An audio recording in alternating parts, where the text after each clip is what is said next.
The sun punished the streets of the financial center mercilessly, creating ripples on the asphalt that looked like water mirrors to Maisie's tired eyes. The 10-year-old girl nervously adjusted the few flowers that remained in her worn wicker basket. Her small, calloused fingers arranged the wilted petals, trying to make them appear more vibrant than they actually were.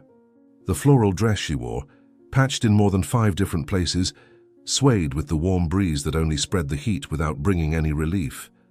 Despite her fragile appearance, dark, unkempt hair framing a face too thin for her age, worn-out sandals barely protecting her dirty feet, her large, dark eyes held a light, a determination that seemed out of place amid that misery.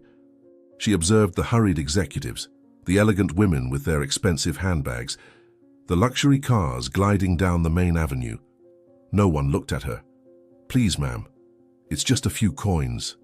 "They're fresh flowers," Maisie begged an elegant woman who simply pushed her aside without even slowing her pace. "Get out of the way, girl." "I don't want your wilted flowers," the woman replied disdainfully, without looking back. The sudden wind raised dust that irritated the girl's already tired eyes, mixing with the tears she refused to shed. Maisie couldn't afford the luxury of crying. Crying meant surrendering, and surrendering wasn't an option when Donna Cecilia needed her. The woman who had taken her in as a daughter when her stepmother abandoned her on the streets had been burning with fever for 3 days, and without medicine, without proper food, her chances diminished with each passing hour. In the small community of homeless people, living in a narrow alley between 2 commercial buildings, everyone counted on everyone's help, but it was Maisie who brought in most of the money with her flowers. The girl looked at the sky, calculating the time by the position of the sun. It was getting late, and she still hadn't managed to sell a single flower. Without money for medicine, without money for food, she would return empty-handed to her group, to Donna Cecilia.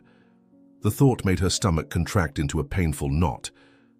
"Maybe I should try the park," she muttered to herself, adjusting the strap of the basket that was hurting her shoulder.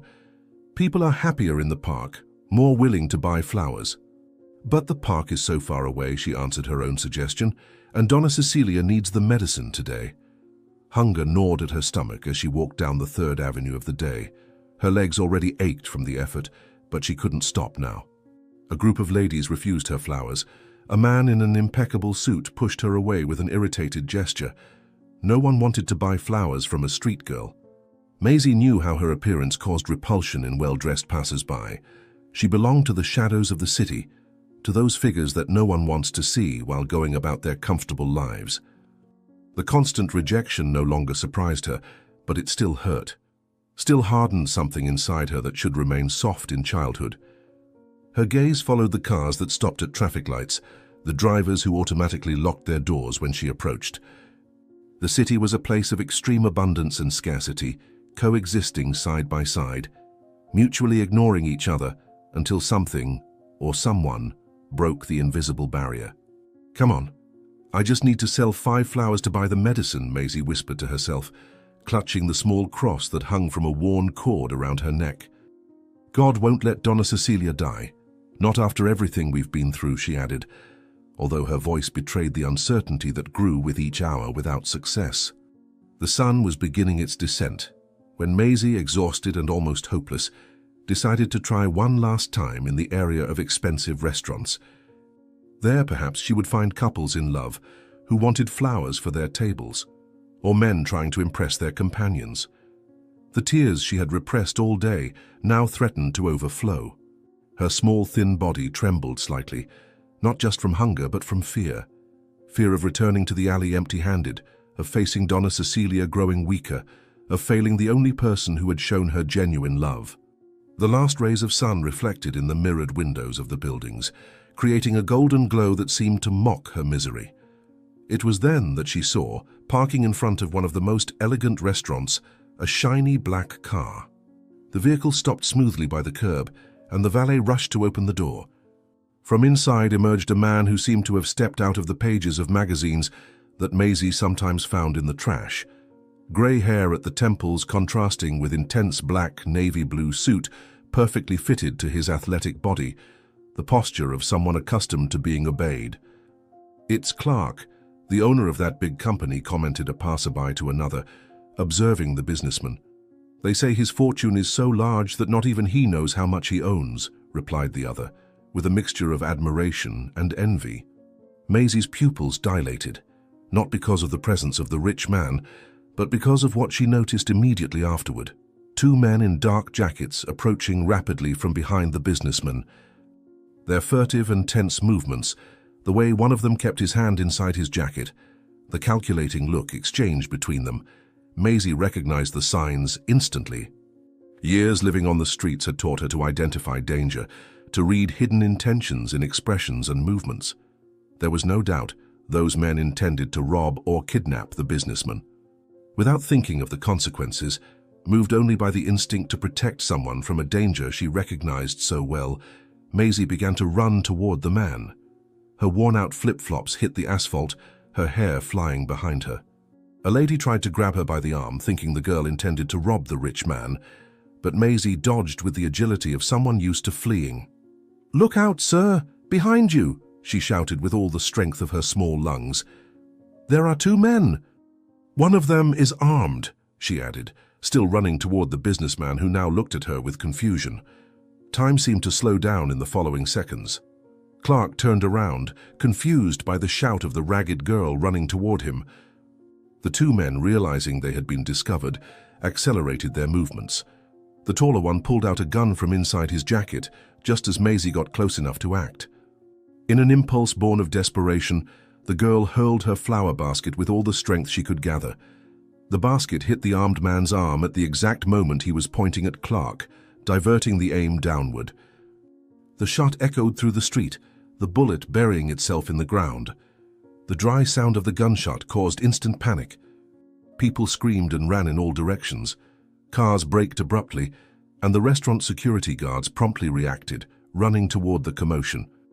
The two men, seeing their plan fail and the approach of security guards, ran to a motorcycle parked a few meters ahead and fled at high speed, leaving behind only the echo of the engine explosion.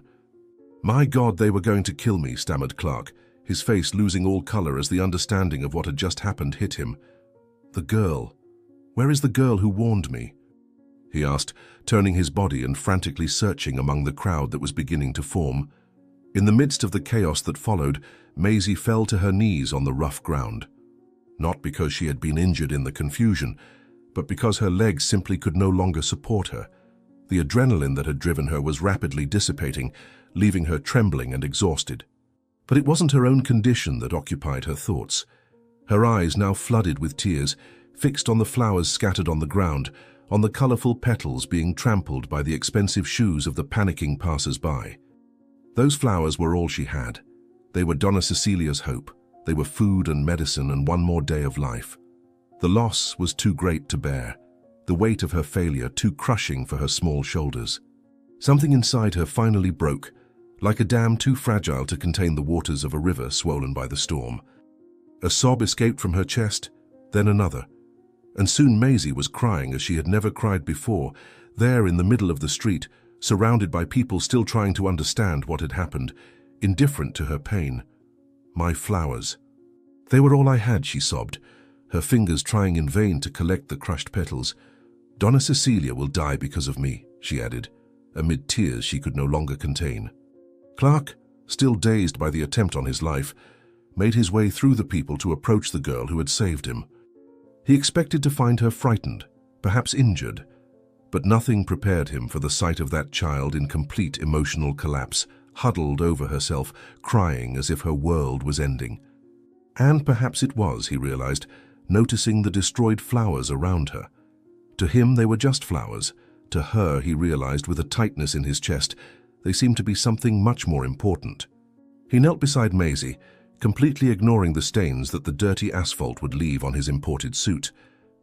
Up close, the girl's misery was even more evident. The extreme thinness, the small cuts and scratches on her arms and legs, the lips dried from dehydration, the deep, dark circles of someone who hasn't slept well for a long time. Someone in the crowd suggested calling an ambulance. Another mentioned the police, but Clark gestured for them to step back, creating a small space of privacy amid the chaos. "You saved my life," he said softly, trying to make eye contact with the girl who continued to sob uncontrollably. "I'm Clark. What's your name? "Why are you so desperate?" he asked with genuine concern, realizing that there was something much more serious than lost flowers behind that despair.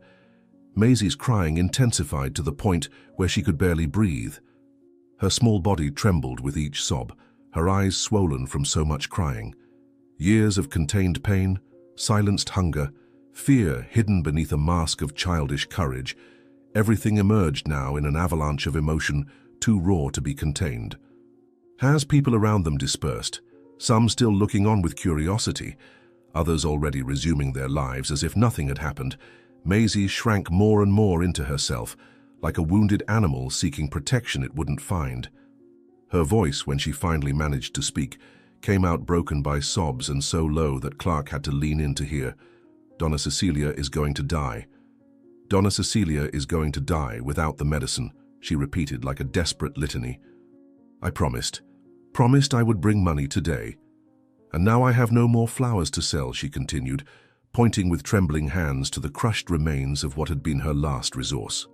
Clark's mind, accustomed to processing information quickly and making decisions in seconds, connected the dots.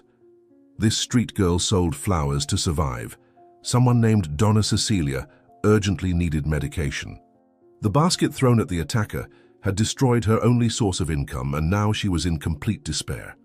The businessman felt a wave of compassion and guilt.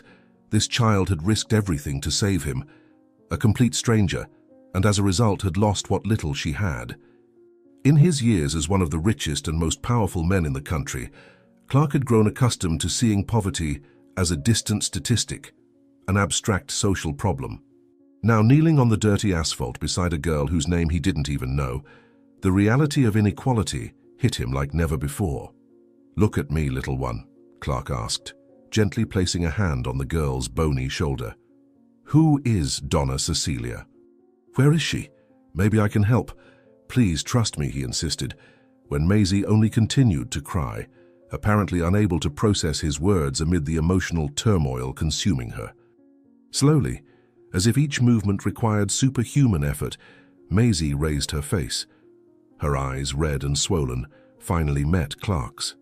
The contrast between the two couldn't be greater. He, the embodiment of power and privilege. She, the emblem of misery and abandonment. And yet in that moment, something inexplicable connected them, an invisible bridge that crossed the social abyss separating them. With a voice broken by the sobs that still shook her body, Maisie began to answer. "Donna Cecilia. She took care of me when..." Her words were abruptly interrupted. The girl's eyes, already dull from exhaustion and crying, lost focus. Her eyelids trembled and then closed as her small body went limp like a rag doll. Hey, little one, wake up," called Clark, alarmed, holding her before she completely fell to the ground. "Someone call a doctor, quickly," he shouted. But he already knew what had happened. Exhaustion, hunger, and emotional collapse had taken their toll. Clark stood up with Maisie in his arms, surprised at how little she weighed. Like a dry leaf, too light, too fragile. The girl's unconscious body seemed even smaller and more vulnerable. Her thin arms and legs hung limp. Her dirty and tangled hair fell like a curtain over her face, now serene in unconsciousness. As he held her against his chest, Clark felt every bone under the thin skin, every prominent rib, silent witnesses to a chronic hunger that no child should experience. The contrast between the Italian suit he wore and the rags covering the girl was a visual indictment against a system that allowed such disparities. Some people around tried to approach with suggestions and questions, but the businessman barely heard them. A new and fierce determination grew within him. He would help this child and this Donna Cecilia, whatever it took. This girl had risked everything to save him, without expecting anything in return. The least he could do was reciprocate. "I'll do whatever it takes to help her," muttered Clark, looking at the unconscious face of the girl in his arms. "I won't abandon her after what she did for me," he decided firmly, ignoring the curious glances of passers-by. Clark's driver quickly opened the car door when he saw his employer approaching with the girl in his arms. The luxurious interior of the vehicle, with its beige leather seats and fine wood finishes, seemed from another world compared to the reality from which Maisie came. Carefully, as if carrying extremely fragile porcelain, Clark settled the girl in the back seat. In the few seconds while performing this action, his mind was already drawing plans, considering possibilities, formulating strategies to help not only Maisie, but also the mysterious Donna Cecilia, who so urgently needed medication. Clark hadn't built an empire by being indecisive or slow to act. His life had been saved by an act of courage, born from the purest kindness, that of a child who had nothing to gain and everything to lose. And now, as he looked at the small unconscious body on the seat of his car, he felt something he hadn't felt in a long time. A connection, a purpose beyond the numbers in his bank accounts and the titles on his resume. "To my house, please," he instructed his driver, sitting beside Maisie and gently adjusting her in the seat so she would be comfortable. "And have someone find out who Donna Cecilia is. We need to find her as soon as possible," he added, his gaze never leaving the girl's face as he thought, "This child saved my life. Now it's my turn to save hers." The golden light of dawn filtered through the silk curtains, bathing the luxurious room in a soft glow. Maisie opened her eyes slowly, confusion taking over her face as she tried to understand where she was. The high ceiling decorated with ornate moldings, the pastel-colored walls, the elegant dark wood furniture, everything seemed extracted from an impossible dream for someone who had slept in alleys for years. She sat up abruptly in bed, the Egyptian cotton sheet slipping from her small shoulders. Her heart raced as her eyes scanned every detail of the room, trying to connect the fragments of memory from the previous night with this disconcerting reality. "Donna Cecilia," she murmured to herself, suddenly remembering the sick lady. "I need to go back to her. And the flowers. I lost all the flowers," she added, her chest tightening with the memory of the disaster in the city center. The golden doorknob turned softly, provoking an instant reaction in Maisie, who pulled the sheets up to her chin as if they could protect her. Clark entered carrying a silver tray with a complete breakfast, fresh fruit, still warm bread, orange juice in a crystal glass. He wore more casual clothes than the day before, but they still screamed privilege in every detail. His face, normally serious in the photographs that occasionally appeared in discarded newspapers that Maisie used to keep warm on cold nights, now displayed a genuine smile that softened his features. "Good morning, Maisie," he greeted her, placing the tray on a small table near the bed. "I hope you slept well. Where am I? How do you know my name?" she asked, keeping her guard up. Years on the streets had taught her that kindness rarely came without a price. Clark sat in an armchair at a respectful distance, giving space so the girl wouldn't feel cornered. Through the partially open curtains, sun rays created dancing patterns on the Persian carpet, while the aroma of freshly prepared coffee filled the environment. Maisie's posture remained tense, her dark eyes never completely abandoning the vigilant expression of someone who had learned to always expect the worst. "You're in my house," Clark explained in a calm voice. "After you fainted yesterday, I thought it best to bring you here, and as for your name, you mentioned it before losing consciousness." "Donna Cecilia," Maisie interrupted, anxiously leaning forward. "She needs me, needs the medicine. I have to go back." A reassuring smile illuminated Clark's face. Hope moved cautiously to the edge of the bed, finally allowing herself to look at the food tray he had brought. The aroma of warm bread made her stomach growl, reminding her that she hadn't eaten properly for days. Still, she remained alert, suspicious of this rich stranger's inexplicable kindness. "I sent one of my employees to look for Donna Cecilia as soon as you mentioned her name," said Clark, noting how the girl's eyes widened in surprise. "She's receiving complete medical treatment. The fever has already subsided considerably." "Really?" asked Maisie, her small voice betraying both hope and distrust. "Is she really better? Aren't you just saying that to calm me down?"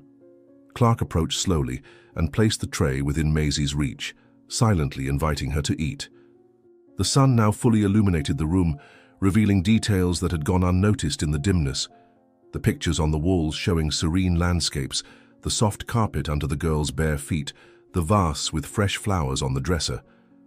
That room was larger than any space Maisie had ever called her own. "I promise I'm being sincere," Clark assured her, watching as she hesitantly picked an apple from the tray. "I brought you to my home so you could eat and rest. I want to help you just as you helped me." "You don't need to thank me," Maisie responded between bites, hunger finally overcoming distrust. Anyone would have done the same. Hours later, after a warm bath and wearing clean clothes that a maid had provided, Maisie walked timidly through the mansion's corridors beside Clark. Her steps were silent on the marble floor, her wide eyes absorbing the luxury surrounding her. Crystal chandeliers, paintings in golden frames, antique furniture that seemed to tell stories from another century. Clark observed her reactions with a mixture of curiosity and compassion, seeing his own house through the eyes of someone for whom each common object represented an unimaginable luxury. "This house is too big for just one person," she commented, her voice still low as if she feared disturbing the peace of the environment. "That's true," Clark agreed with a sigh. "Sometimes I feel a bit lost in it. Maybe that's why I spend so much time at the office." They arrived at a spacious dining room where the table was already set for 2 people, fine porcelain and silver cutlery gleaming under the natural light, entering through floor-to-ceiling windows. Clark had organized a special lunch, wanting to do something meaningful to thank her for the brave gesture that had saved his life. Maisie stopped at the entrance, clearly intimidated by the formality of the setting. "You didn't need to do all this," she murmured, nervously twisting the hem of her new blouse between her fingers. "I want to do something special to thank you for saving my life," Clark insisted, gently pulling out a chair for her to sit. "Please accept this small gesture." Maisie hesitated, biting her lower lip as she pondered. Distrust was still present in her eyes, but now mixed with something else, an almost childlike curiosity, a glimpse of the girl she might have been under different circumstances. Finally, she accepted the invitation with a shy nod, sitting in the offered chair with her back straight and her hands carefully placed on her lap, as if afraid to touch something and break it. "It's very beautiful here," she said, looking around cautiously. "It reminds me of a fairy tale palace my father used to read to me about." Before, Clark asked softly, serving her a portion of food that she observed with wonder-filled eyes. After lunch, Clark suggested a walk through the property's gardens. They crossed the French doors leading outside together, the afternoon sun creating a golden light that bathed the meticulously maintained scenery of lawns, fountains, and flower beds. As they walked along the stone paths, Maisie began to feel a strange restlessness growing in her chest. There was something familiar about the patterns of the flowers, the gentle curve of the main path, the arrangement of mature trees providing generous shade. "Is everything all right?" asked Clark, noticing how she had slowed her steps, her gaze now fixed and distant. "It feels like—" "I've been here before," Maisie replied, her voice almost a whisper. The columns of the house, the windows. Everything seemed somehow familiar. As they advanced through the side garden, Maisie's discomfort intensified. Her breathing became faster, her small hands closed into unconscious fists. It was then that her eyes caught something that made her entire body freeze. An imposing old oak tree near the back wall, and hanging from its strongest branch, a simple wooden and rope swing, worn by time and weather, but unmistakably familiar. "It can't be," she murmured, her feet moving almost against her will toward the centuries-old tree. "Maisie, what is it?" questioned Clark, concern evident in his voice as he followed her. The world around Maisie seemed to disappear as she approached the oak. Her trembling fingers touched the rough trunk, almost instinctively finding a carved mark, a small heart with initials that the tree's growth had partially covered. And then, like a dam breaking, memories flooded her mind. She, much smaller, sitting on that very swing, a man with a gentle smile pushing her carefully, his laughter mixing with hers. "Higher, Daddy, higher." She heard her own childish voice echoing on the walls of her memory. "If I push you any higher, you'll end up in the clouds, Princess." Her father's deep, loving voice responded, so clear in her memory that it seemed real. Maisie staggered backward, moving away from the oak tree as if it had burned her. Her face had lost all color, her wide eyes reflecting a growing horror, as more and more memories emerged from the dark abyss where they had been buried. Her mother tending to the roses near the fountain, her father reading to her on the porch on summer afternoons, the 3 of them having picnics on the lawn on Sundays. And then, her mother falling ill, the silent funeral, her father devastated, the hasty new marriage, Selena entering their lives with a calculating smile, the nightly arguments, her father mysteriously weakening each day, the hospital, documents being signed while he could barely keep his eyes open. This "This is my home," whispered Maisie, her voice breaking with the weight of the revelation. "This is my father's house." "What? Maisie, what are you talking about?" asked Clark, genuinely confused, cautiously approaching the girl who was visibly shaking. The memories kept coming, relentlessly.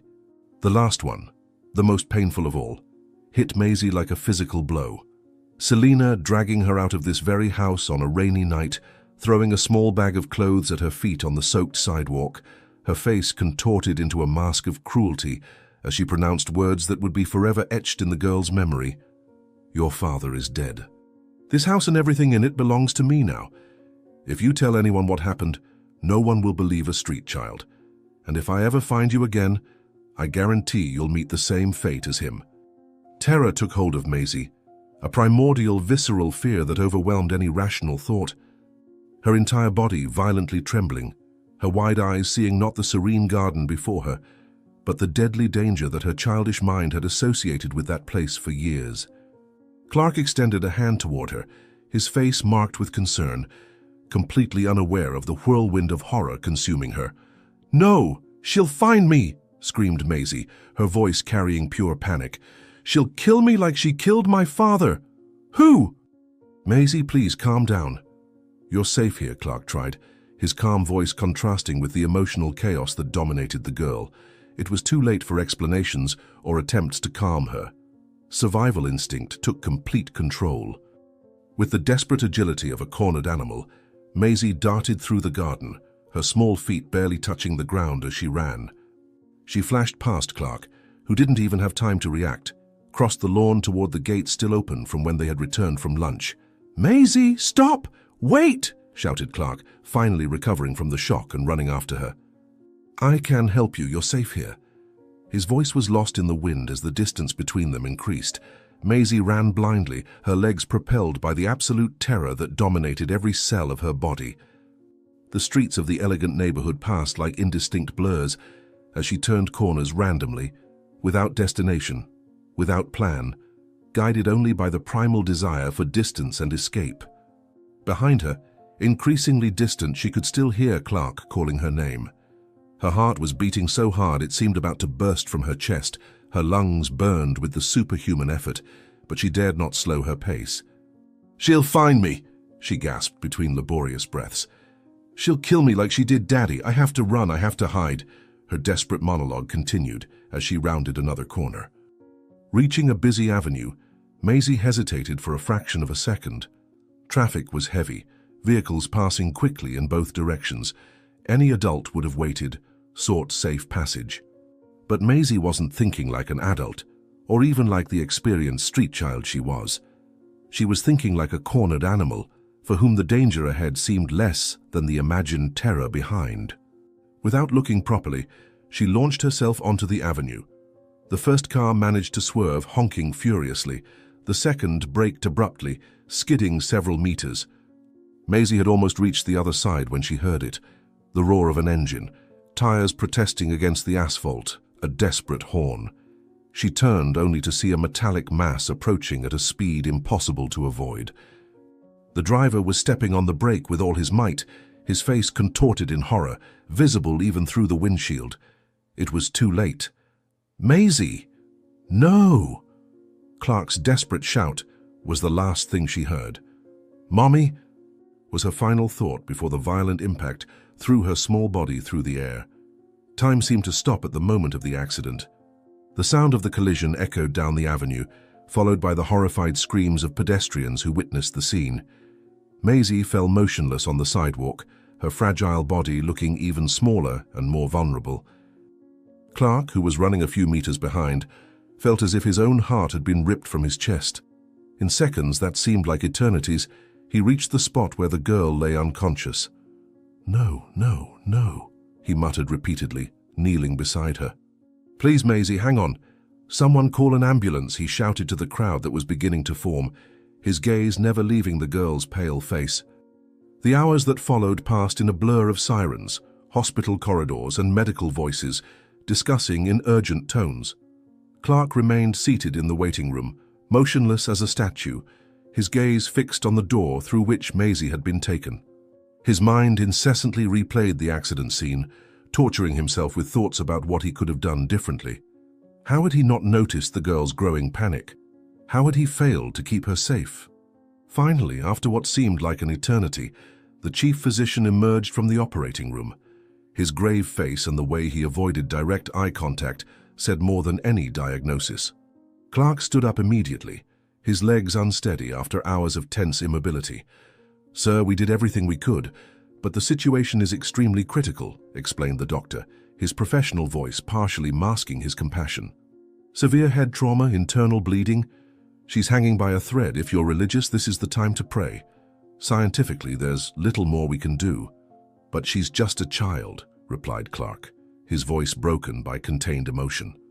"There must be something, some specialist, some treatment." The doctor expected to see Clark pull out a credit card, offer money for experimental treatments, as so many rich people did in moments of desperation. Instead, he watched in surprise as the businessman opened his wallet and removed a small golden crucifix, holding it reverently between his fingers. "Doctor, I'll pay for any treatment, any specialist, any necessary equipment," said Clark, his voice finding new firmness. "But I also know there are things money cannot buy." His eyes filled with tears as he clutched the crucifix tightly, a family relic he rarely showed to others. The image of Maisie, her courage in saving him, her strength despite so much adversity, the purity that even years on the streets hadn't managed to erase, filled his mind, fueling a fierce determination not to let her go like this. "This girl saved my life without knowing me," he continued, emotion overflowing in every word. "She cannot die like this. I'll do everything within my power," promised the doctor, touched by the intensity of the normally reserved businessman's emotion. Clark found a small chapel at the end of the hospital corridor. He knelt in the silence of the sacred space, the crucifix clutched between his hands, and prayed with a fervor he hadn't felt since childhood. These weren't formal prayers or memorized words, but direct, raw supplications, born of desperation and compassion for a child that fate had placed in his path. While he prayed, something inexplicable was happening in Maisie's room. The monitors tracking her vital signs, previously alarmingly weak and irregular, began showing improvements. First subtle, then increasingly evident. The nurse on duty noticed the change first, immediately calling the medical team. The doctors rushed back, incredulous at the sudden stabilization where before there had been only constant decline. Days later, when Maisie finally opened her eyes, she was greeted by Clark's exhausted but radiant face, who hadn't left the hospital for even a minute. The doctors spoke of a medical miracle, unable to fully explain the recovery where they had predicted only the worst. "I'll take you to my country house as soon as you're discharged," explained Clark, gently holding Maisie's small, fragile hand. "There you can recover completely away from difficult memories." "Thank you," she whispered in a weak voice, still confused about the events that brought her there, but feeling inexplicably safe in the presence of this man. While packing a small bag with the few belongings Maisie had, Clark found something among the clothes brought from the hospital, a broken medallion with a thin chain. Opening it carefully, he came across a faded photo. A man with a gentle expression hugging a small girl, both smiling in front of a house, the same mansion that now belonged to him. Clark looked at the photo for a long time, a look of intrigue forming on his face as he clearly recognized the architectural details of his own house in the image. "Who exactly are you, Maisie?" he muttered to himself, feeling that there was much more to this story than he had initially imagined. And how did our destinies become intertwined like this? The evening painted the sky with orange and golden hues over Clark's quiet country house. Built in rustic style, with wide porches and surrounded by flowery gardens and leafy trees, the property was the perfect contrast to urban hustle. A gentle breeze swayed the curtains of the open windows, bringing the scent of wildflowers and damp earth after the light morning rain. Sitting in a rocking chair on the main porch, wrapped in a light blanket despite the mild heat, Maisie observed the horizon with contemplative eyes. Her body still showed signs of the accident, a discreet bandage on her forehead, some healing scratches on her exposed arms, the pale skin of someone who spent too much time confined to a hospital bed. But her eyes had already recovered part of their characteristic shine, that spark of determination that not even years on the streets could extinguish. "How are you feeling today?" asked Clark, approaching with 2 steaming cups of hot chocolate sitting in the chair beside her. "Better," replied Maisie with a small smile, accepting the cup with both hands.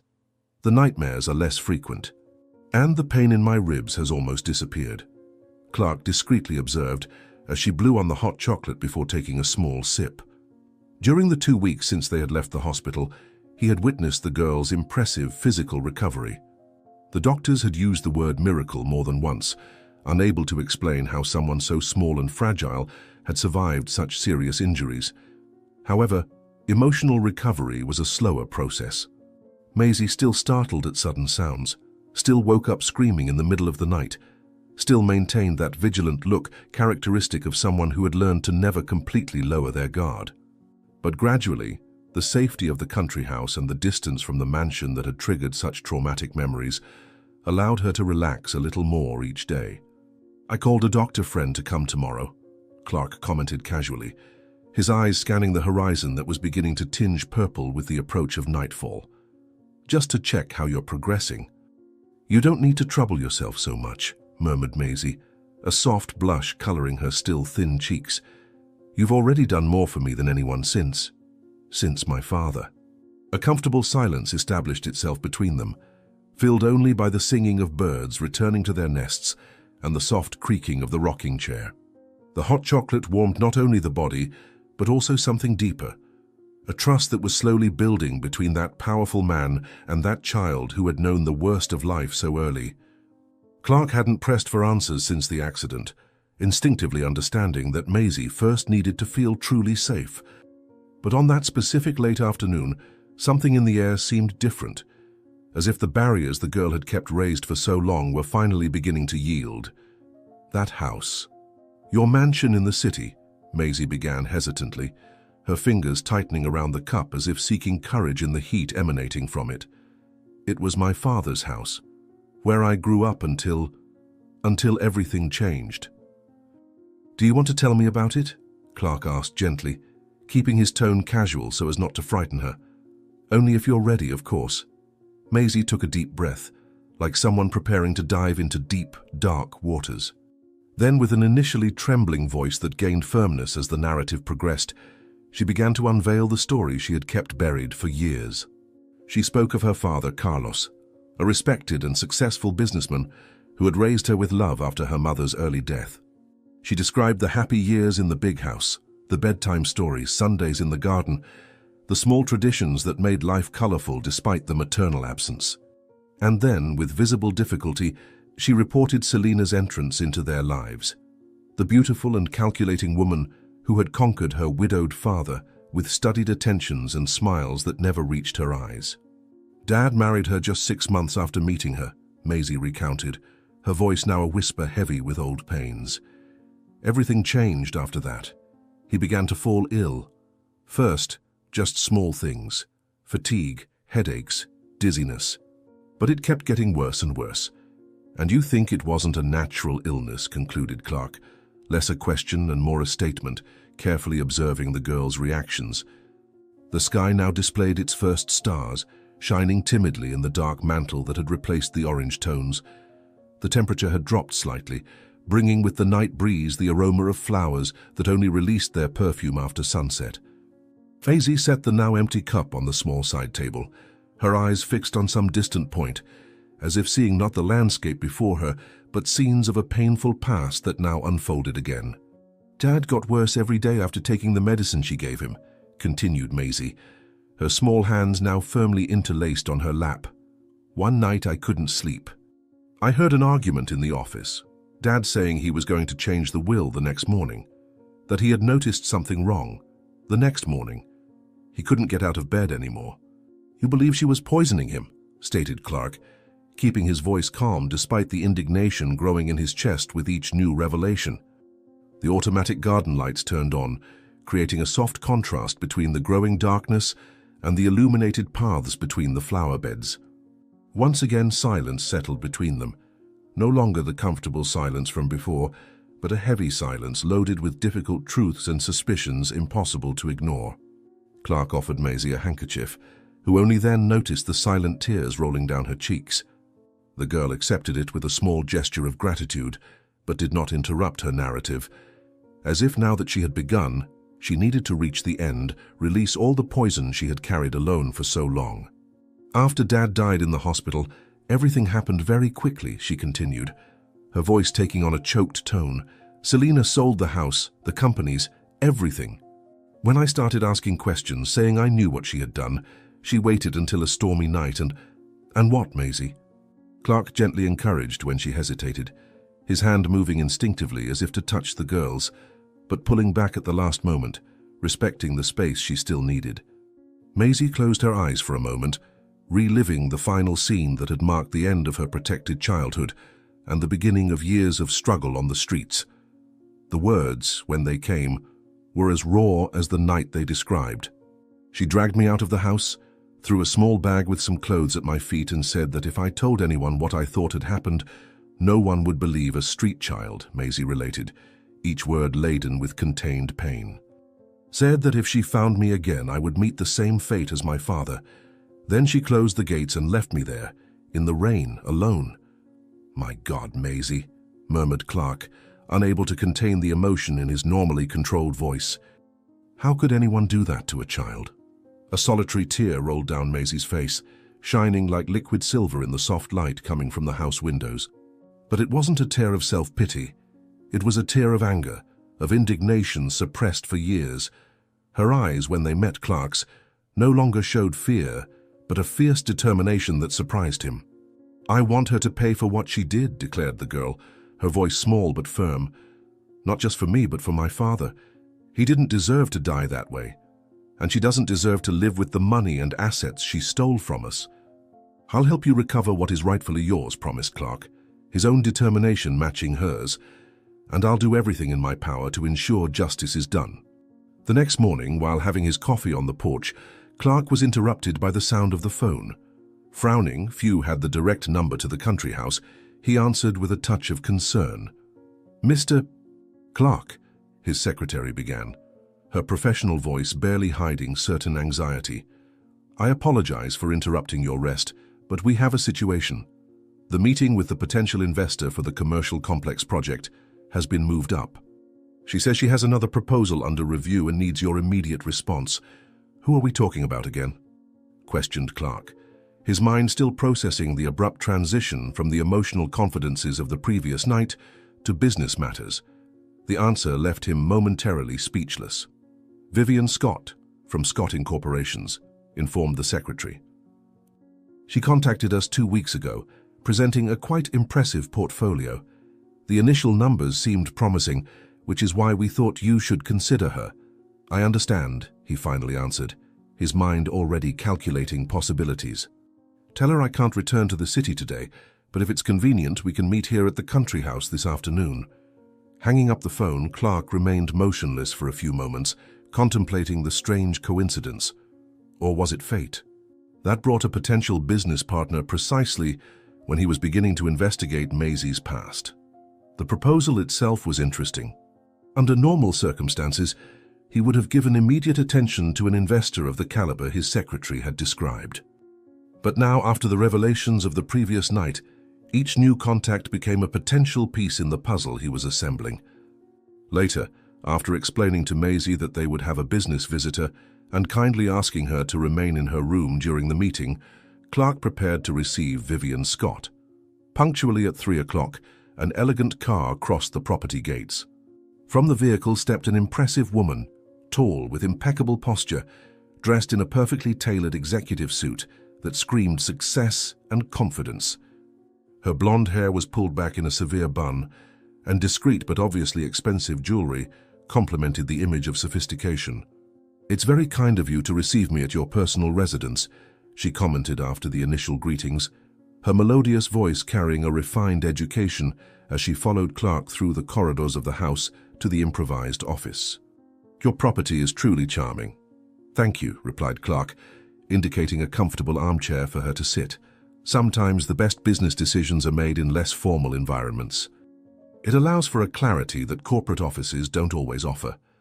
The meeting flowed with the professional efficiency expected between two experienced business people.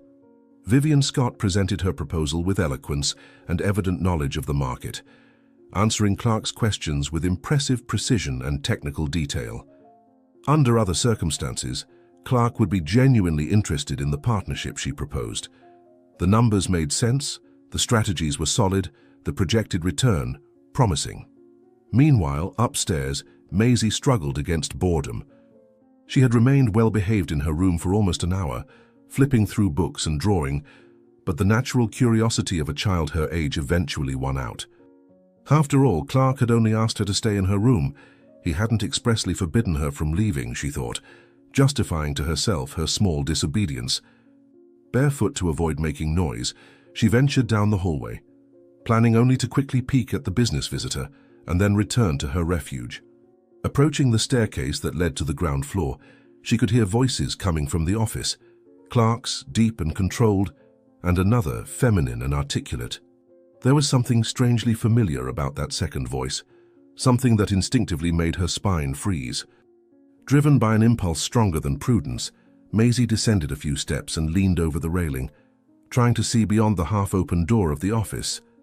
That's when she glimpsed her, sitting elegantly in the armchair opposite Clark, gesturing with well-manicured hands while explaining some business detail. For a moment, Maisie couldn't process what she was seeing. The hair was now blonde, not black as she remembered, and the name Clark had used when answering the phone wasn't Selena. But there was no possible mistake. That sharp profile, that controlled posture, that particular way of tilting her head slightly to the side when asking a question, it was her stepmother, the woman who had murdered her father and thrown her onto the streets. The shock was so intense that Maisie instinctively recoiled, almost losing her balance on the stair-step. Without waiting even another second, she turned and ran silently down the hallway back to her room, her heart beating so hard it seemed about to explode in her chest. With trembling fingers, she closed the door and locked it, backing up until she was against the opposite wall, feeling her legs weaken beneath her weight. Panic consumed her completely, not the abstract fear of memories, but the visceral terror of being once again within reach of the woman who had sworn to kill her if she ever found her again. Without thinking, Maisie dove under the bed, curling up in the darkest corner, hugging her knees to her chest so tightly that her muscles ached. Tears silently streamed down her face as she tried to control her breathing to avoid making noise. In her mind, Selena's last words on the night she abandoned her echoed like a terrible mantra. "If I find you again, you'll meet the same fate as your father." At the office, Clark continued the meeting, completely oblivious to the drama unfolding on the upper floor. Vivian Scott explained with technical precision the details of her partnership proposal, her elegant gestures underlining important points of the presentation. Clark asked occasional questions, remaining professional and attentive, evaluating not only the merit of the business proposal, but also carefully observing any detail that might connect this sophisticated businesswoman to the stories Maisie had shared the night before. "Your track record in the industry is truly impressive for someone who started relatively recently," he commented, casually flipping through the documents she had brought. "How did you manage to gather the initial capital?" "That's always the most challenging part for new entrepreneurs." "A family inheritance," Vivian promptly replied, her fingers lightly drumming on the folder on her lap, "and some opportune investments at strategic market moments." Clark continued probing, disguising his subtle interrogation as legitimate professional curiosity. With each question, he noticed small inconsistencies in her story, dates that didn't logically align, contradictory details about her first acquisitions, vague references to important mentors who were never named. "I built everything on my own with a lot of hard work," she stated at one point, her tone slightly defensive. "Nobody handed me anything on a silver platter."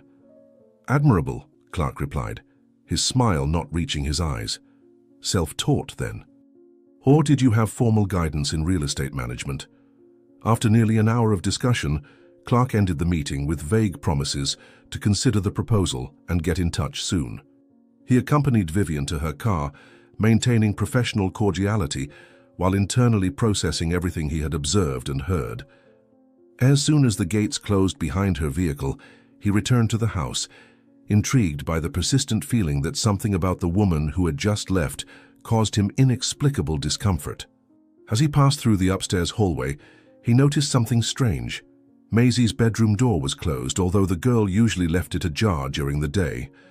He knocked lightly, calling her name, but received no response. "Maisie?"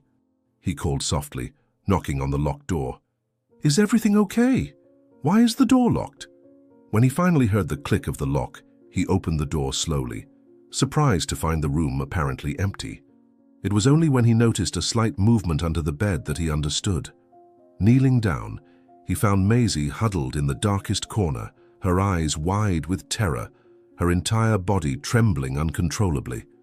"What happened?" he asked, genuinely alarmed by the girl's condition. "Why are you hiding? It's her, it's her." Maisie mumbled repeatedly, her voice just a broken whisper. "Who, Maisie?" Clark asked gently, concern evident on his face. "Selina, my stepmother," she answered between contained sobs. "The woman who killed my father, who threw me on the street. She's using another name now, changed her hair, but it's her, I'm sure. She saw me, Clark, she saw me. And I know she'll want to hurt me again." The shock on Clark's face was evident, despite having already intuited something similar.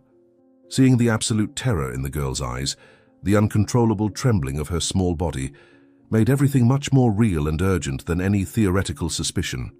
"She won't hurt you, Maisie.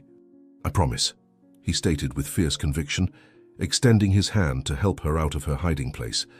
"I will protect you and make sure she pays for everything she did." After ensuring that Maisie was safe with the housekeeper, Clark headed back to his office, his mind already mapping out the next steps. He picked up the phone and dialed the number of his most trusted private investigator. "I need a complete investigation on Vivian Scott from Scott Incorporations with maximum priority," he instructed without preambles, background, documents, possible previous identities, everything. "And I want to find out everything about the death of the former owner of my mansion in the city, especially if there was anything suspicious in recent years." As he hung up, Clark contemplated Maisie's medallion that he now kept on his desk. The faded photo of the man hugging the little girl in front of his current mansion now carried a completely new weight. It was no longer just an interesting coincidence, but the first tangible piece of a dark puzzle he was beginning to assemble. 2 weeks later, sitting in his office at the country house, Clark analyzed the confidential envelope he had just received. The information contained therein confirmed his worst suspicions and revealed much more. Vivian Scott was just the latest in a series of pseudonyms used by the woman Maisie knew as Selina. The report detailed Carlos's suspicious death, falsified documents, properties transferred through shell companies, and a disturbing pattern of strategic relationships with wealthy men who systematically fell ill under her care. The phone rang, interrupting her reading. It was her. "I consider our agreement closed then. We'll sign tomorrow?" asked Vivian, her tone confident, as if there was no doubt he would accept her proposal. Clark hesitated strategically, his fingers brushing the envelope while calculating every word of his response. "Yes, come to my office tomorrow at 10 o'clock, he finally replied, a decision clearly forming in his mind. "I have a surprise for you." After hanging up, he opened another drawer of his desk and took out something Maisie had given him the night before. A small recording on an old device, the only thing she had brought with her when she was abandoned on the streets. The only physical evidence she had kept all these years, hidden like a talisman against forgetting. Pressing the play button, he heard Selina's clear voice coldly discussing with an unknown accomplice about dosages and will days before Carlos's death. "Tomorrow, Vivian Scott, or rather Selina," he muttered to himself, his fingers tightening around the device. "Tomorrow, justice will finally arrive." The morning sun illuminated Clark's luxurious office through the wide windows. The elegance of the environment contrasted with the tension hanging in the air. Precisely at 10 o'clock, Vivian Scott, wearing an impeccable suit, luxurious jewelry and her characteristic severe bun, entered through the main corridor escorted by Clark's secretary. Her calculating smile showed absolute confidence, as if she already considered the deal closed and the partnership guaranteed. "Good morning," Clark greeted with studied cordiality, indicating the table where several documents were arranged. "The contracts are ready for signature." Vivian approached the table, discreetly adjusting her expensive jewelry, not noticing that the door behind her was silently opening. 3 serious-looking men entered noiselessly, a police chief, a prosecutor, and a private investigator. They remained discreetly in the back of the room, observing the scene that was beginning to unfold. "Before we sign," said Clark, his tone subtly changing, "I have some revelations to make." He opened a folder and removed several official documents. "Investigation into the death of Carlos, Maisie's father, whose real name you, Selena, omitted in your new identity. Medical reports indicate that he was deliberately medicated incorrectly, leading to organ failure." Vivian's smile faltered, her eyes narrowing in momentary confusion, quickly replaced by something more calculating. "I don't know what you're talking about," she replied, tension evident in her voice. "My name is Vivian. I think there's some misunderstanding here." "There is no misunderstanding," Clark continued impassively, removing more documents from the folder. "Falsification of will, misappropriation of a minor's assets, abandonment of a vulnerable person." Vivian took a step back, her gaze now calculating the distance to the door. Before she could react, Clark pressed a button on his computer. A recording began to play, filling the room with an unmistakably familiar voice. Vivian's own voice, but referring to herself as Selena. "Increase the dose this week. I need him to sign the new will before those relatives start getting suspicious. The girl, don't worry about her. After he dies, I'll handle it." Vivian's face lost all color. For a brief moment, her mask of sophistication completely disappeared, revealing the cold woman Maisie knew. Her eyes darted toward the door, calculating her chances. In a sudden movement, she tried to run, but the officers quickly blocked the exit. "This is absurd. You have no proof," she shouted, looking frantically around like a cornered animal. "We have all the evidence," replied the police chief, approaching with an official document, "including the testimony of your accomplice, the nurse who administered the adulterated medications. He confessed everything in exchange for a reduced sentence." The tension in the room reached its peak. Vivian, or Selena as everyone now knew, realized she was completely cornered. Her cold elegance completely crumbled, giving way to a nervous breakdown. Her face contorted into a mask of fury, all pretenses of sophistication forgotten. "That damn child! I should have gotten rid of her when I had the chance," she screamed, incriminating herself even further as her voice echoed off the office walls. The police officers approached, handcuffs in hand. Selena struggled violently while being restrained, her perfect bun coming undone in the struggle, symbols of her false identity falling to the ground along with her jewelry and forged dignity. Clark watched the scene with an impassive expression, only his eyes revealing the satisfaction of seeing justice being done. "Delayed justice, but justice," he murmured softly as the police took Selena away. Months passed. In a crowded courtroom, the judge adjusted his robe as he prepared to deliver the sentence. The case had become famous, attracting attention from the media and the public. Maisie, seated next to Clark in the front row, remained upright, her young face showing a maturity beyond her years. Selena, in the dock, seemed a shadow of the elegant woman she had been, her empty eyes fixed on some distant point. "For aggravated homicide, document forgery, fraud, and child abandonment," announced the judge in a grave voice, "I sentence the defendant to 30 years in prison." He paused, adjusting his glasses before continuing. "The illegally obtained assets will be returned to the rightful heir, Maisie." A collective whisper ran through the courtroom. Clark gently held Maisie's hand, who remained silent, only a solitary tear running down her face, witness to emotions too deep to be expressed in words. Leaving the courthouse, journalists immediately surrounded them, microphones and cameras pointed in their direction. Maisie, now dressed in simple but dignified clothes, held Clark's hand firmly like an anchor, amid the storm of flashes and questions. "What will happen to the girl now?" asked a reporter, his microphone anxiously extended. Clark smiled, the first genuine smile in a long time, and showed a document he carried with him, his official request to adopt Maisie. "She will have the family and home she deserves," he replied with a firm voice. "And together, We will create a foundation to help street children, especially those who sheltered Maisie when she needed it most.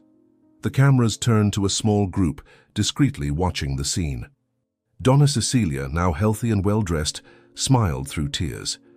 Beside her were some of the homeless people who had formed Maisie's improvised family during her most difficult years. All of them had received from Clark not just financial help, but dignity, jobs and proper housing. Weeks later, in the garden of the mansion that now legitimately belonged to Maisie, the girl swung gently on the same oak tree where she had played in childhood. Clark pushed her gently, observing the serene smile that had finally found a permanent place on the child's face.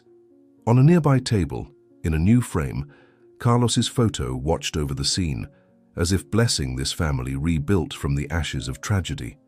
At Maisie's 11th birthday party, Clark surprised her with a small, elegant box. Upon opening it, her eyes filled with tears. It was her father's medallion, now restored and complete, with an addition, a small photo of her with Clark. So you always know that family is not just the one we're born into, but also the one we form with love, he said, helping her put on the medallion. At that exact moment, the doorbell rang. Maisie ran to answer, curious about who it could be. Opening the door, she froze in place. In front of her was a boy of approximately 13 with the same eyes as hers, the same determined chin, the same expression of surprise. "Maisie, my little sister?" he asked, his voice choked with emotion. "Silas?" she whispered, incredulous, her trembling hands covering her mouth. The brother she believed was dead had been sold by Selena to a family abroad. Clark, after months of meticulous investigation, had finally found him and brought him back, the final chapter in the story of redemption and justice they had built together. The following summer arrived, bringing new scents to the gardens of the mansion now transformed into a home. Flowers bloomed as a reflection of the new life growing there. Maisie, now 11, ran across the lawn with Silas, laughing like a child who could finally be just that, a child.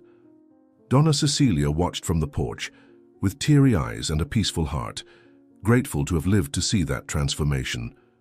Clark, sitting under the shade of the old oak tree, read the newspaper while keeping a watchful eye on the siblings. On the table beside him rested a folder with documents of the newly inaugurated foundation, Maisie Institute, dedicated to sheltering and educating street children. That morning, a detail caught everyone's attention. The old swing, once abandoned and worn by time, had been restored. In it, Maisie swung smiling, while Silas pushed her, repeating aloud, "Higher, sister, you'll touch the sky." Clark smiled, seeing there the same sparkle he had seen years ago when she, desperate and dirty, saved his life with a basket of flowers. From the past remained scars, but also roots, and from them sprouted something new, a family. Not perfect, but true. Maisie looked at the sky, clutching the locket on her chest, and whispered, "Dad, we've come home." And for the first time, she felt no pain in remembering. She felt peace, because now, at last, there were flowers for everyone. Did you like Maisie and Clark's story? Then subscribe to the channel, leave your like and comment where you're watching from. Oh, and there's another story waiting for you here on the screen. Click there and I'll be waiting for you. The sun had barely risen when Dorothy crossed the mirrored doors of the imposing building she knew so well. At 65, her body carried the marks of time, but her brown eyes still shone with the same dedication as 30 years ago when she began working as a coffee lady in that company. Small in stature, with grey hair always impeccably tied in a bun, she wore the navy blue uniform that Harold, the founder, had personally chosen because he considered it elegant and dignified, as everyone who works here deserves to be treated. As she walked down the main corridor toward the executive floor kitchen, she greeted each employee by name, knowing the life stories of almost everyone there. News of Harold's son's arrival to take control was already circulating through the corridors like a cold wind. "Good morning, Dorothy. Today's the day we meet the new boss, isn't it? They say he's quite different from his father," commented Steve, the security guard who had worked there for almost 20 years. "Yes, today's the big day. Harold always spoke of his son with such pride. I hope he inherited his father's heart and not just the family name," Dorothy replied, trying to hide the concern she had felt since learning about Harold's health problem. The executive floor kitchen was Dorothy's domain. There, among imported porcelain cups and sophisticated coffee machines, she had served countless meetings that shaped the company's destiny. She knew each director's preferences, who liked strong coffee, who preferred it with a touch of cinnamon, who always asked for a slice of cake to go with it. Harold used to say that Dorothy knew more about the executives than the entire human resources department. That morning, she prepared everything with special care. The new president's introduction meeting would be at 9 o'clock, and she wanted to impress Michael, to show that the respect his father dedicated to her wasn't in vain. With meticulous movements, she arranged the silver tray with the best china, prepared freshly ground coffee, and organized small typical sweets she knew were the favorites of the most senior directors. They say he closed 3 companies in the last year and fired hundreds of people. How will he look at an old lady like me? She murmured to herself while checking if everything was perfect.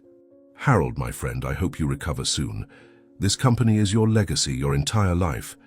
The buzz in the corridor announced Michael's arrival before he even appeared.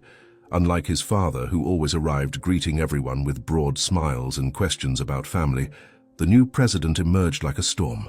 Tall, impeccably dressed in a tailored suit, he had the same eyes as his father, but without the warmth. At 40, Michael had already built a reputation in the corporate world, relentless, efficient, and completely focused on numbers.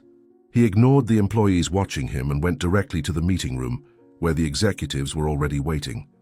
Dorothy observed the scene from the kitchen door, feeling a tightness in her chest. She adjusted her uniform, picked up the tray prepared with such care, and headed to the room as she had done thousands of times before. "Excuse me, I'm just coming in to serve coffee," she said politely as she opened the door. "Welcome, Mr. Michael. I'm Dorothy. I've worked with your father for 30 years. "I don't recall asking for introductions or interruptions," he replied dryly, without even looking at her. "This meeting is crucial, and we're on a tight schedule. Leave that there and get out." The luxurious office, with its huge glass windows and panoramic view of the city, seemed even more imposing that day. The long, solid wood conference table seated 12 executives, all visibly tense with the change of command. Documents were scattered everywhere, spreadsheets, graphs, performance reports. Michael had demanded access to all figures from the last 5 years, and the atmosphere was one of expectation and fear. Dorothy tried to maintain her composure as she served the coffee, starting with the most senior directors, as she always did. She could feel Michael's impatient gaze burning into her back. Her hands, which already showed signs of age and mild arthritis, trembled slightly as she served each cup. When she finally reached the head of the table, where Michael had taken the place that for decades had belonged to Harold, the trembling increased. "Please be brief. We have a lot of work ahead," he said without looking at her, while leafing through documents. "From today, many things will change in this company. My father may have been complacent, but I am not. Your father is a wise and just man, sir. He built this company by treating people with dignity." Dorothy couldn't contain her comment while placing the coffee cup beside him. The silence in the room was oppressive as Dorothy tried to serve Michael. The stack of documents in front of him looked like an insurmountable mountain, and the new president gestured impatiently as she approached with the cup. It was at that moment that the inevitable happened. Perhaps due to nervousness, perhaps due to the natural tremor of her aged hands, perhaps a whim of fate. The tray tilted a few degrees beyond the acceptable. The coffee, dark and steaming, spilled like a wave across the table, soaking documents, staining meticulously prepared charts, and hitting the sleeve of Michael's impeccable suit. Time seemed to freeze. The executives collectively held their breath. Dorothy stood paralyzed, the tray still in her hands, watching the disaster unfold without being able to do anything to stop it. "For heaven's sake!" "Look what you've done!" Michael exploded, rising abruptly, his suit stained and important papers ruined. "This is unacceptable. How can you be so incompetent?" "Forgive me, sir. It was an accident. I can clean it. I can fix it." Dorothy desperately tried to repair the damage, grabbing napkins and trying to save the documents. "Please give me a chance." The fury on Michael's face was palpable. His eyes, so similar to his father's but so different in expression, were fixed on Dorothy as if she were a criminal. The luxurious office, with its expensive furniture and artwork on the walls, suddenly seemed too small to contain his anger. As the executives watched in silence, unable or too fearful to intervene, Michael began gathering the soaked papers with abrupt movements. Drops of coffee dripped onto the polished wooden table, marking like dark tears what seemed to be the end of an era. Dorothy, still trying to help, offered napkins she took from her uniform pocket, her hands now trembling uncontrollably. Humiliation burned on her face like fire, as decades of dedicated service seemed to evaporate in that instant. "I'm very sorry, Mr. Michael. It never happened before, in 30 years of service. Your father always said that we all make mistakes," she began, her voice as shaky as her hands. "My father is no longer in charge. I am, and this is unacceptable," he shouted, throwing the wet papers on the table. "You're fired. Get out of my company now." Dorothy's world collapsed with those words. 30 years of dedication, of arriving before dawn and leaving after everyone had gone, of knowing every detail of that company and caring for everything as if it were her own home. All of it swept away by a seconds-long accident. She felt her legs weaken and had to lean on the table to avoid falling. She looked around at the faces of executives she had known for so long, seeking some support, some defense, but found only lowered gazes and embarrassed expressions. No one dared challenge the new president on his first day. No one would risk their own job to defend an elderly server, no matter how beloved she was. "Please, sir, it was an accident. I'm 65, I won't easily find another job," Dorothy pleaded, dignity fighting against despair in her voice. "My granddaughter is sick. She needs expensive medication. Your father knows my situation. He always helped me." "That's not my problem," Michael cut her off, adjusting his stained sleeve with a napkin. "If you can no longer do your job properly, that's exactly why you should have been replaced long ago. Efficiency is what matters now. Collect your belongings and leave before I call security." With what little dignity she could gather, Dorothy placed the tray on the table, straightened her shoulders and looked one last time at that room where she had served for decades. The walls witnessed so many stories, the paintings she had seen being hung, the view of the city that had changed over the years, while she remained constant and dedicated. Silent tears ran down her wrinkled face as she slowly walked to the door. No farewell words, no thanks for the years of service, just the heavy silence of an era ending in the worst possible way. "Harold would never treat me like this," she murmured quietly, more to herself than to others. "He always said that a company is made of people, not papers and numbers." The path to the kitchen, where she kept her few belongings, never seemed so long. Employees who saw her pass by with tears in her eyes and head lowered immediately understood what had happened. Fear spread like wildfire. If not even Dorothy, with 30 years in the house and beloved by the founder, was safe, who would be? She collected her worn purse, a photo of her granddaughter, a small notebook where she wrote down each executive's preferences, and left through the back door as if wanting to hide her shame from the world. The security guard at the gate, who had seen her come in every day for decades, didn't know what to say when he saw her leave like that, in the middle of the morning, with red eyes and uncertain steps. "Dorothy, what happened? Is everything okay?" he asked, concerned about the elderly woman's visible distress. "It's over, Steve. 30 years of dedication ended in an instant because my old hands spilled coffee on the new boss's papers," she replied, her voice choked with held-back tears. "How will I tell my granddaughter? How will I pay for her medicine now?" The journey to her humble home in the outskirts was a blur of pain and worry.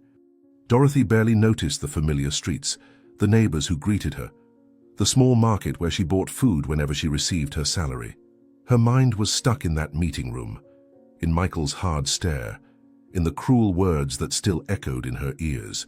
"You're fired. Get out of my company now. Out of my—" Like a relentless verdict, a sentence not just for her but for her sick granddaughter, who depended on her care and the money she earned to buy the necessary medications.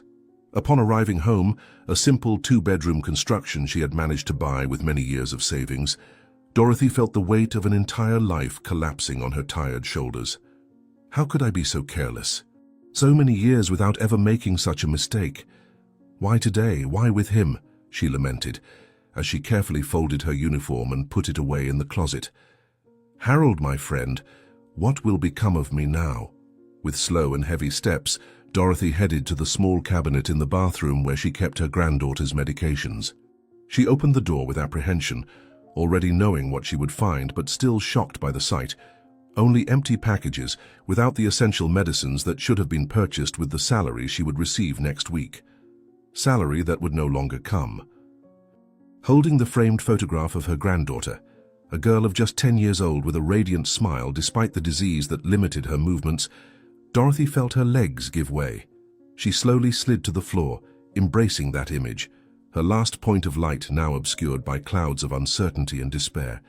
"Forgive me, my girl," she whispered to the photograph, as if the child could hear her. "Grandma failed you today." It was at that moment, in the depths of her despair, that the telephone rang, a strident, alarming sound that cut through the silence of her pain.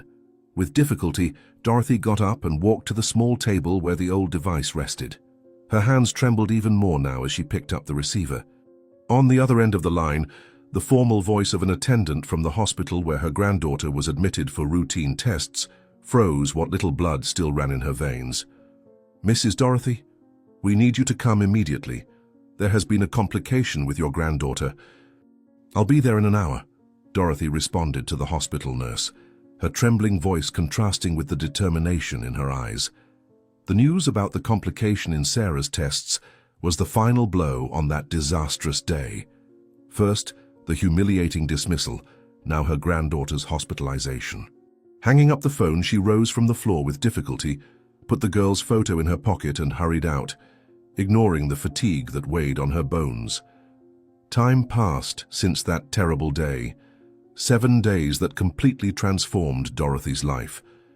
Sarah had been discharged after 3 days of hospitalization, with an even longer list of medications and strict medical recommendations. Dorothy's modest retirement barely covered both their basic needs, let alone the specialized treatment that Sarah's rare condition required. The morning sun illuminated the small kitchen table where bills accumulated, electricity with final notice in red, hospital invoice with impossible figures, receipts for half-purchased medications, and most alarming of all, 3 notifications of late rent. Her wrinkled hands trembled as she tried, for the 10th time that week, to make calculations that never added up. "How could I be so careless not to save more money for emergencies?" she murmured to herself, pressing her aching temples. "All those years of work, and now I barely have enough to feed my granddaughter for another week." Her granddaughter, Sarah, a 10-year-old girl with a smile that illuminated Dorothy's world even on the darkest days, slept in the small room next door. The visit to the hospital the previous week had turned into an emergency admission, fortunately now resolved, but the doctor had been emphatic there could be no interruption in the treatment. The medications needed to be administered daily without fail. Dorothy got up, walked to the bedroom door, and observed the girl sleeping, breathing peacefully, oblivious to the worries consuming her grandmother. The rare disease affecting her movements had stabilized with the expensive treatment, but any interruption could mean a serious relapse. Dorothy closed her eyes, feeling the weight of her responsibility like a mountain on her shoulders. "I'll find a way, my little one," she whispered to the sleeping girl, her voice choked with emotion. "Your grandmother has never given up before, and won't give up now. I promise." With renewed determination, Dorothy put on her best clothes, a simple outfit but well pressed and clean, and prepared for another day of job hunting. She had visited all the nearby businesses, left her name at stores, restaurants, even offered to work as a cleaner in homes. That morning's newspaper, which she had borrowed from a neighbor, was open to the classifieds section with some advertisements circled in red pen. Her last hope was a position for a coffee attendant at a law firm downtown. Before leaving, she checked Sarah's medications. Only enough doses remained for 2 more days. The cruel reality was there, counted in small, colorful pills that kept her granddaughter functioning normally. "God, please help me today," she prayed softly, arranging her gray hair in an impeccable bun. "It's not for me, it's for my girl. She doesn't deserve to suffer for a mistake I made."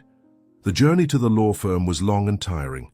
Dorothy saved every penny, choosing to walk instead of taking the bus when the distance allowed. Her 65-year-old body protested with pains in her knees, but her determination never wavered. She arrived at the commercial building 20 minutes early for the interview, took a deep breath and held her head high, as Harold always said was important. Dignity, Dorothy, is something nobody can take from you unless you allow it. The receptionist, a young woman of no more than 20, looked at her with an expression that mixed pity and discomfort when she introduced herself. Dorothy knew what that look meant. She had seen it 6 times that week. "May I help you, ma'am?" asked the receptionist, while typing something on the computer without really looking at Dorothy. "I'm here for the coffee attendant position interview. I have an appointment scheduled for 10 o'clock. "My name is Dorothy," she replied, keeping her voice firm, despite the nervousness she felt. The office was elegant, although much smaller than the company where she had worked for 30 years. The interview was brief, almost superficial. The administrative manager asked protocol questions about her experience, nodding distractedly while she detailed her years of dedicated service. Dorothy could note the exact moment when he lost interest. It was when she mentioned her age. The cordial smile transformed into a politely distant expression. Before even finishing the interview, she already knew what the outcome would be. The final words came wrapped in an artificial kindness that only made the rejection more painful. "Your experience is impressive, Dorothy. I have no doubt that you are extremely competent," said the manager, standing up and extending his hand to prematurely end the interview. "But I believe we are looking for someone with a slightly different profile for the position." "You mean someone younger, don't you?" Dorothy couldn't contain the question, her tone revealing the accumulated frustration of a week of identical rejections. "I have 30 years of experience, never missed a day, know all the secrets to good service, but none of that matters because I have wrinkles on my face." The manager looked embarrassed for a moment, but quickly recovered his professional posture.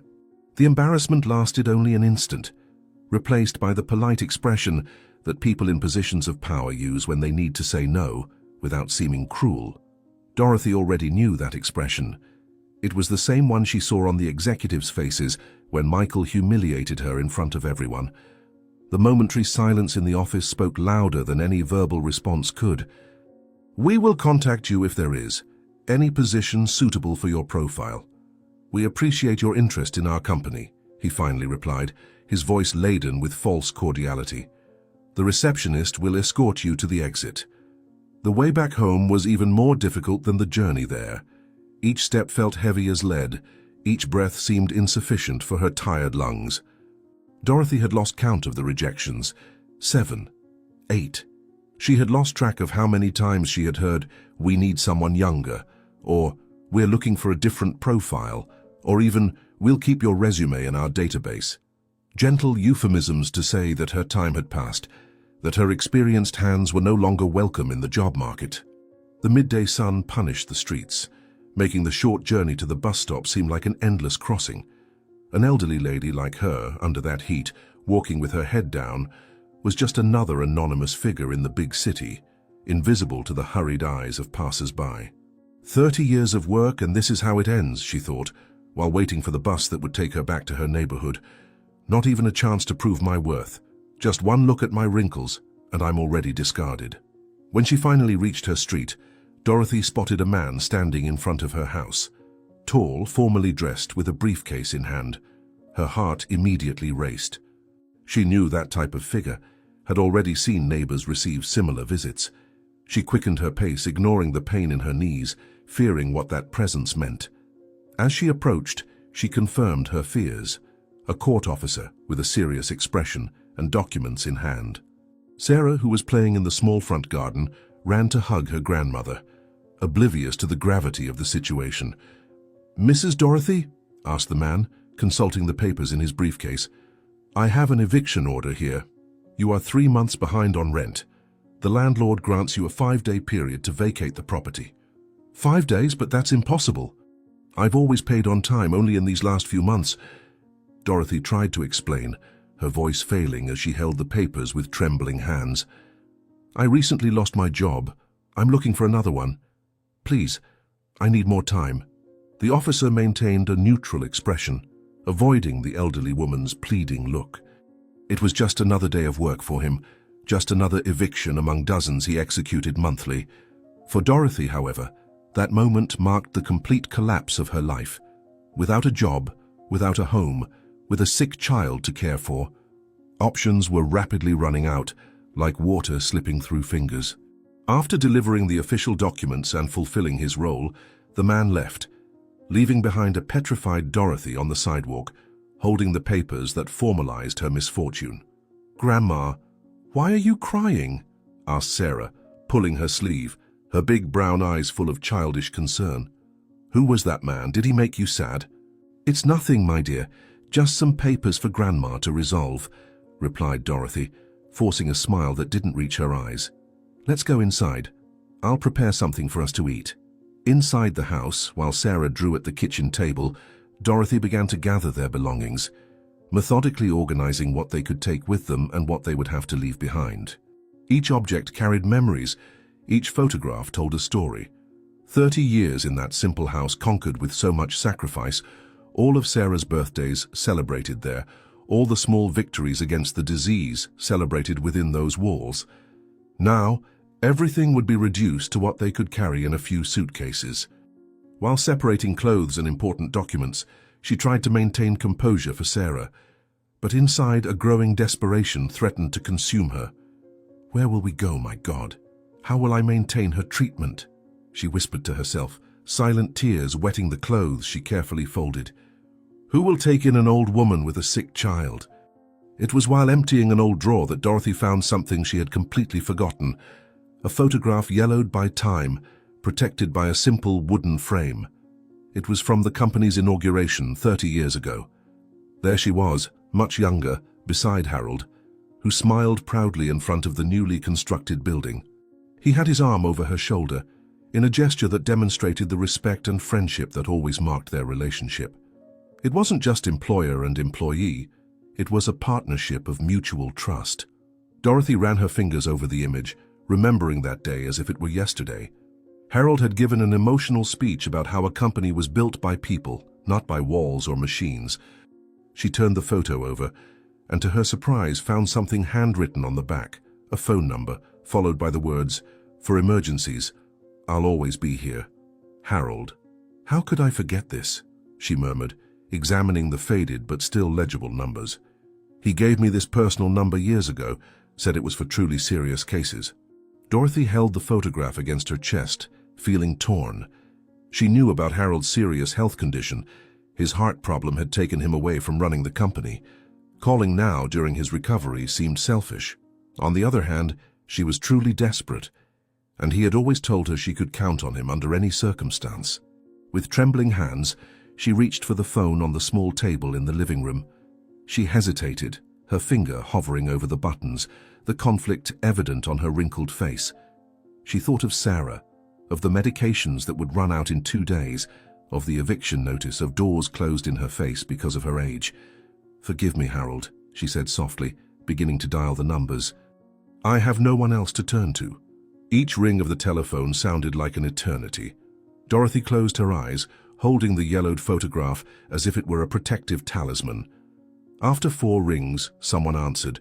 It wasn't Harold's familiar voice, but rather a woman, probably a nurse.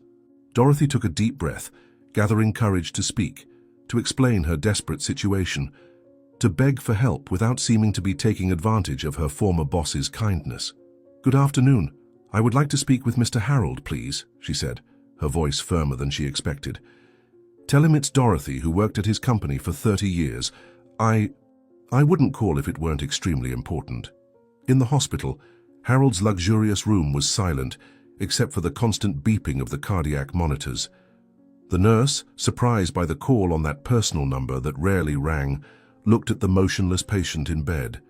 Harold was conscious but weakened, connected to tubes and devices that monitored every aspect of his fragile condition. The recovery from his heart problem was slow, more difficult than the doctors had initially predicted. When the nurse mentioned Dorothy's name, something changed in Harold's expression. A spark of recognition crossed his tired eyes. "Sir, it's someone named Dorothy. She seems desperate," the nurse informed, bringing the phone closer to him hesitantly. "Should I tell her you can't take the call?" Harold's eyes widened slightly upon hearing his faithful employee's name. He made a weak gesture with his hand, asking for the phone. The moment the nurse handed it to him, the cardiac monitors began to show changes in his heartbeat, a sudden increase in frequency that made the machine emit an audible alert. The concern for Dorothy, the person who had accompanied his entire business journey, who knew every detail of his routine, every preference, every habit, was evident in his immediate physical reaction. "Dorothy," he murmured into the phone, his voice weak but determined while the heart monitor recorded increasingly accelerated beats. "What happened?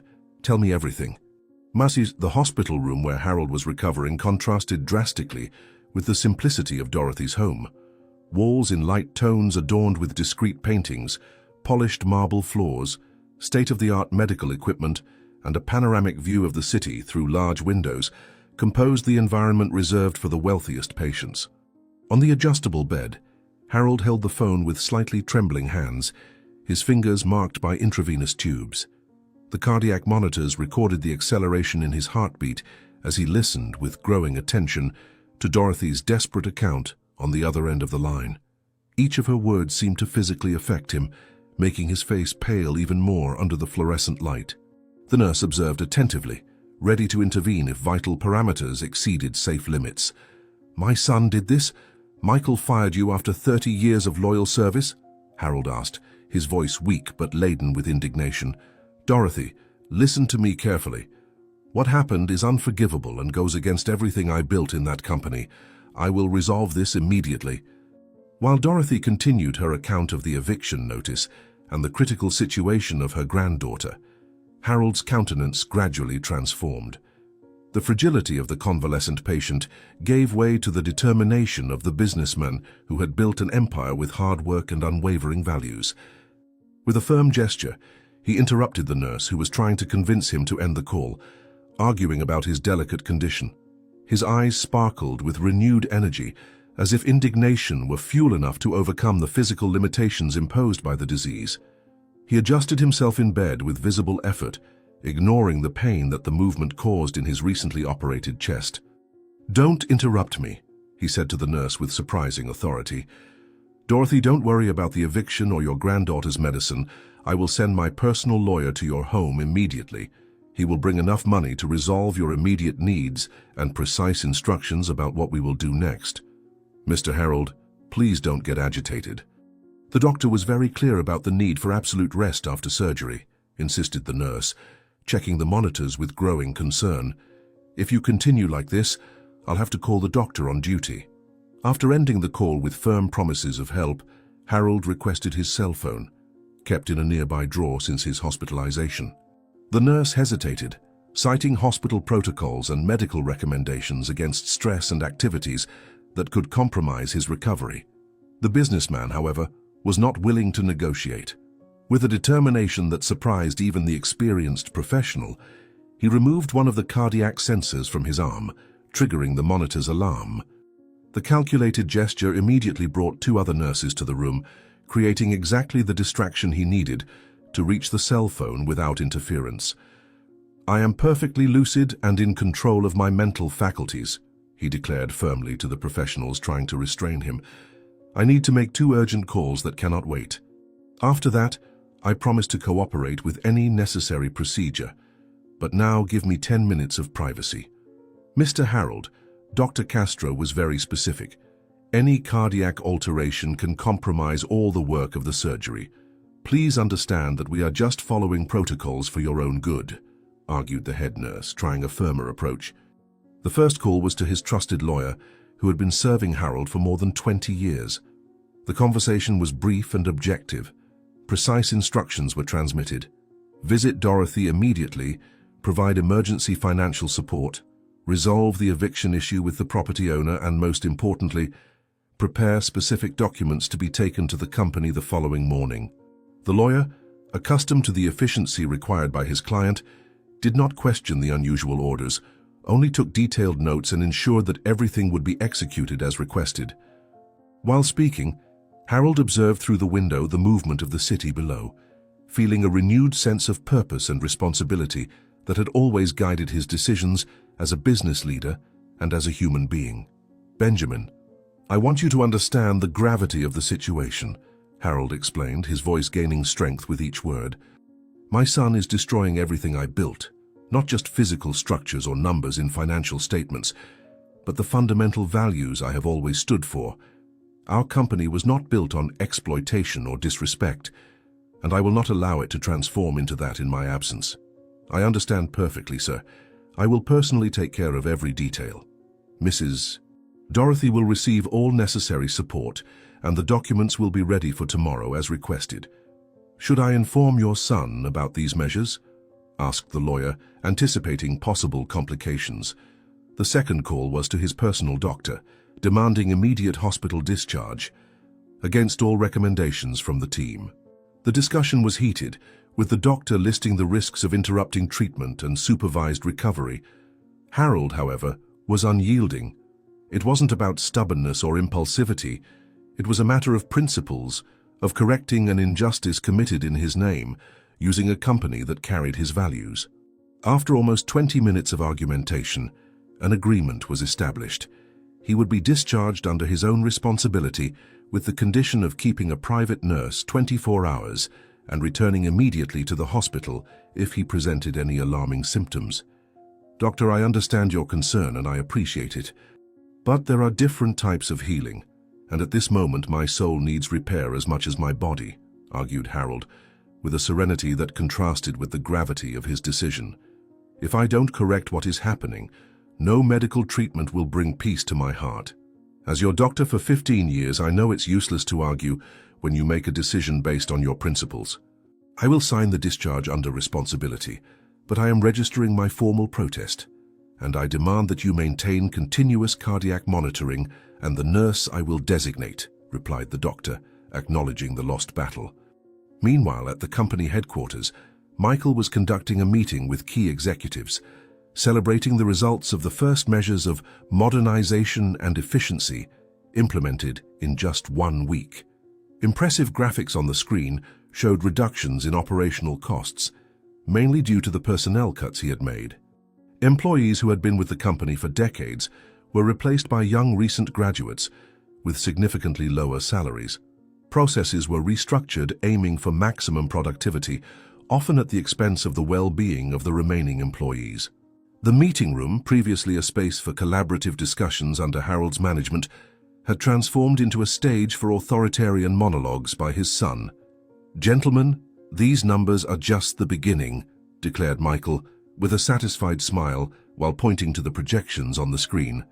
"My father built a solid business, but was too compassionate. Today's market doesn't forgive sentimentality or attachments to unproductive employees. With all due respect, Mr. Michael, some of the layoffs have generated a negative impact on the organizational climate. People like Dorothy were more than employees, they were part of the company culture," dared to comment a veteran director, carefully choosing his words. The vibration of his cell phone interrupted the acid response that Michael was preparing. The hospital name on the screen momentarily made his heart race. Since taking control of the company, he had visited his father only twice a week, always with brief conversations focused on performance reports that he knew Harold would not fully approve. The call, however, didn't bring news about his father's health condition, but rather the alarming information that he had left the hospital against medical recommendations, signing a liability waiver and departing in a private ambulance to an unknown destination. "What do you mean, disappeared? You are a first-rate hospital, not a neighborhood clinic. How do you allow a post-cardiac surgery patient to simply walk out the doors without proper supervision?" he vociferated on the phone, his face visibly reddening before the executives who watched the scene with evident discomfort. "Mr. Michael, your father is legally capable and made this decision consciously. We signed the necessary documents and advised him of the risks." The nurse assigned to accompany him tried to inform where they were going, but he expressly prohibited that information from being shared, even with family members, the hospital administrator patiently explained. Panic took over Michael. He abruptly abandoned the meeting, leaving the executives confused and apprehensive. His father, still recovering from delicate heart surgery, had simply disappeared. Terrifying possibilities multiplied in his mind as he drove frantically around the city, visiting places where he imagined his father might have gone. Despite the complicated relationship they had developed in recent years, with diametrically opposed business visions, Michael genuinely worried about his father's health, or perhaps, on a deeper level that he was reluctant to admit, he feared losing control of the company if something happened to Harold before the transition was legally consolidated. "Dad, what are you doing? Why leave like this, risking your life?" he muttered, while repeatedly checking his cell phone, waiting for news. "Whatever you've discovered about my changes to the company, we can discuss rationally, without drama. Sir, we've checked all the listed addresses, and there's no sign of your father at any of them," his assistant informed him by phone, after hours of fruitless searching. The ambulance driver confirms he dropped him off at an address downtown, but was instructed not to reveal the specific location. At that same moment, at the other end of the city, in Dorothy's humble residence, the doorbell rang. Still dazed by the conversation with Harold and incredulous about the promise of help, she opened the door with hesitation. A middle-aged man, impeccably dressed in a formal suit, carrying a genuine leather briefcase, introduced himself as Benjamin, Harold's personal lawyer. Without many initial explanations, he entered the small living room and observed the partially packed suitcases and belongings organized for the imminent eviction.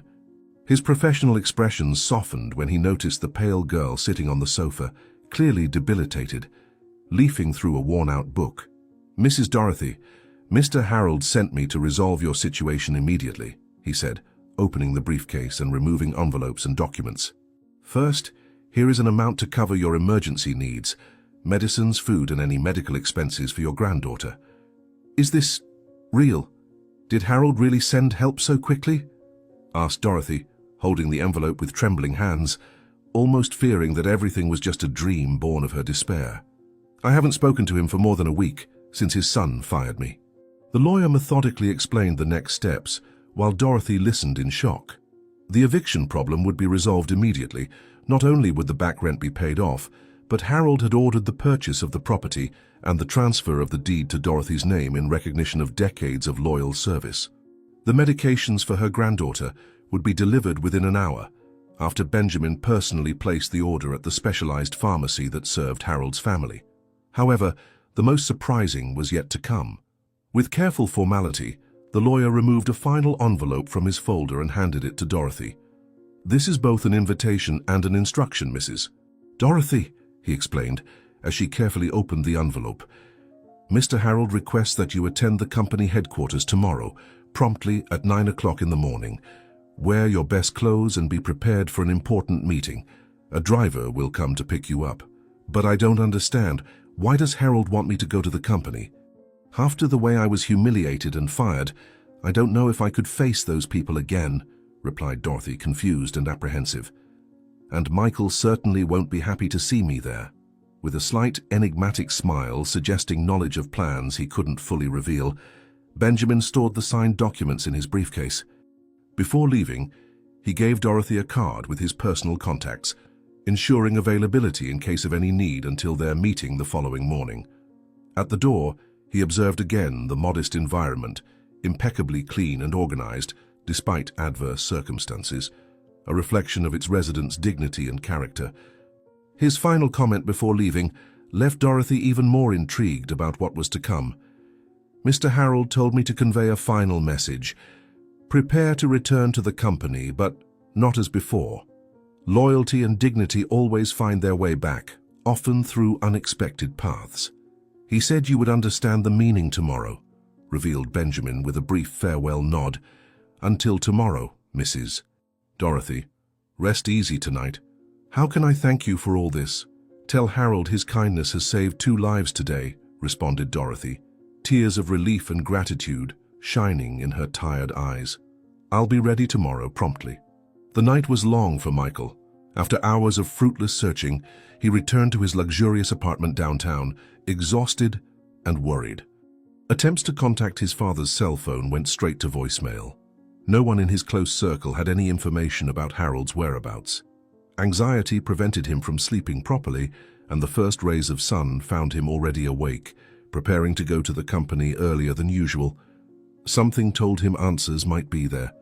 Perhaps his father, in an act of rebellion against the implemented changes, had decided to return to the office to try to regain control.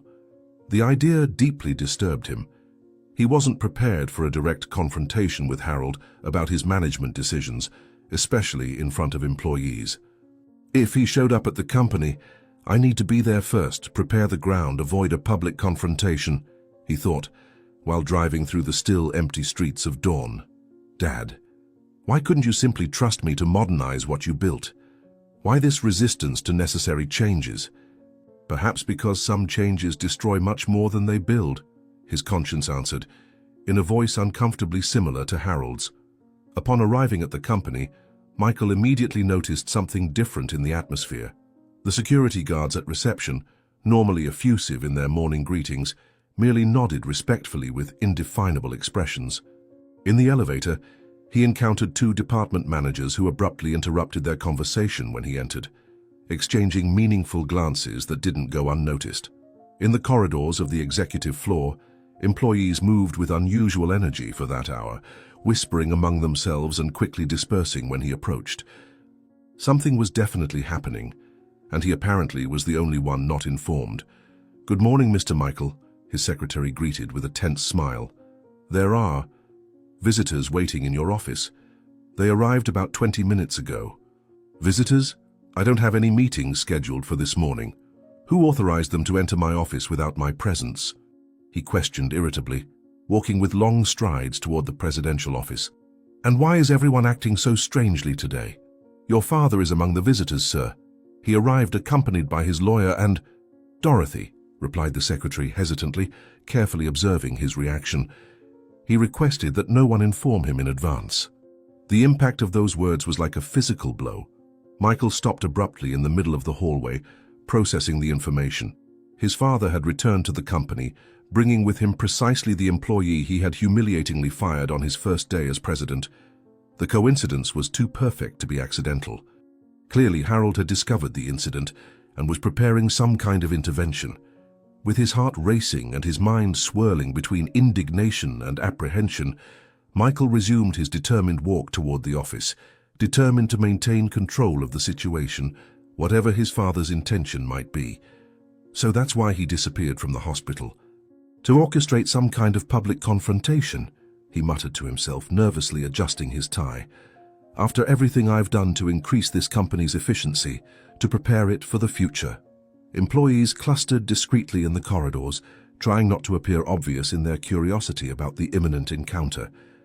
Michael could feel the gazes following him, some with evident expectation, others with poorly disguised satisfaction, especially those who had lost close colleagues in the recent layoffs. A few meters from his office door, he involuntarily slowed down, as if approaching a court where he would be judged. He took a deep breath, composed his best expression of controlled authority, and turned the doorknob. The scene he found inside the office surpassed his most surreal expectations. Sitting in his own presidential chair, behind the imposing oak desk that symbolized maximum power in the company, was Dorothy. The elderly server who a week ago was crying and begging not to be fired, now literally occupied his place, dressed in an elegant business outfit he had never seen her wear. Beside her, in a wheelchair but with an upright posture and firm gaze, was Harold, visibly physically debilitated but emanating an unwavering authority. Standing near the window, the family lawyer held a folder with documents, his professional expression masking any personal emotion about the situation. The silence that followed Michael's entrance was dense enough to be cut with a knife. "Dad? What does this mean?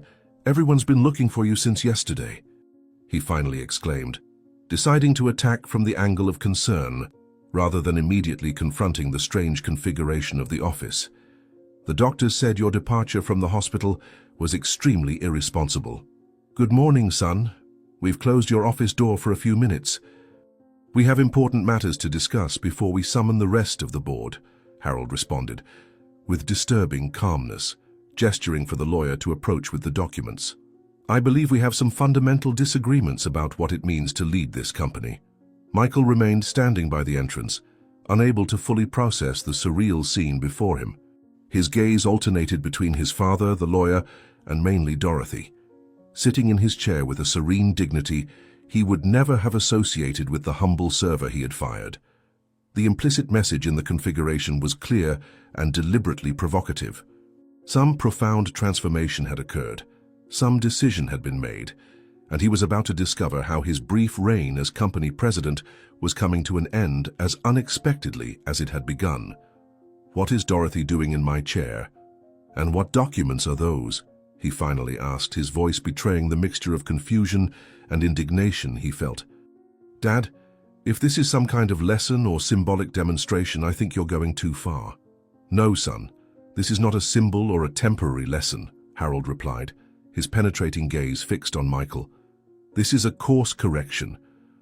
Starting today, Dorothy officially assumes the Directorship of Human Resources and Employee Welfare, a new department with veto power over any decision affecting our staff.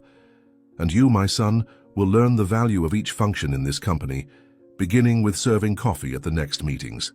The tension in Michael's office was palpable. The charged atmosphere was briefly interrupted when the secretary gently knocked on the half-open door, announcing that the directors were waiting in the main meeting room as requested by Harold. The lawyer gathered the documents scattered on the desk and, with a discreet nod, indicated it was time to proceed. Harold adjusted himself in the wheelchair, while Dorothy rose with dignity from the presidential chair she had momentarily occupied, a symbolism that escaped no one in that room. It was time for the final confrontation, no longer in a private setting, but in front of all company leadership. "Let's go, son," said Harold, his firm voice contrasting with the apparent fragility of his body. "There are important decisions to be communicated, and I prefer to do it just once in front of everyone." "Father, please, think carefully about what you're doing," Michael implored, his tone alternating between frustration and desperation. "Any drastic change now could destabilize the company you built yourself. I was just trying to modernize it, make it more efficient, more competitive." The path to the meeting room, normally covered in seconds, seemed like an eternity. Employees stopped their activities to observe the strange procession. Harold in his wheelchair, pushed by his lawyer, Dorothy, the former coffee lady now formally dressed, walking with serene dignity, and Michael, visibly disturbed, closing the improvised procession. The corridors never seemed so long, nor the gazes so intense. Whispers followed their passage like waves, spreading through departments with impressive speed. "Is that her? Miss Dorothy, who was fired last week? What's happening?" asked a young assistant to his supervisor, not bothering to lower his voice. "Old Harold is back, and apparently he didn't like his son's changes." "This is going to be interesting," replied the supervisor, not hiding a smile of satisfaction. The company's main meeting room had always been the heart of major decisions. With its imposing oval table in dark wood, ergonomic leather chairs and panoramic view of the city through floor-to-ceiling windows, the environment had witnessed 3 decades of growth and transformation under Harold's leadership. On the walls, historical photographs documented important moments: the inauguration of the first office, the acquisition of competing companies, awards for social responsibility, charity events. In each image, the same spirit shone through: business success founded on human values. When the double doors opened, the 12 directors were already positioned in their usual places. The immediate silence that established itself was almost deafening. Expressions of surprise, confusion, and on some older faces, poorly disguised satisfaction, revealed the whirlwind of emotions that unexpected entrance provoked. Harold was positioned at the head of the table, with Dorothy to his right and the lawyer to his left. Michael, hesitant, remained standing, as if he didn't exactly know where he should sit in this new power configuration.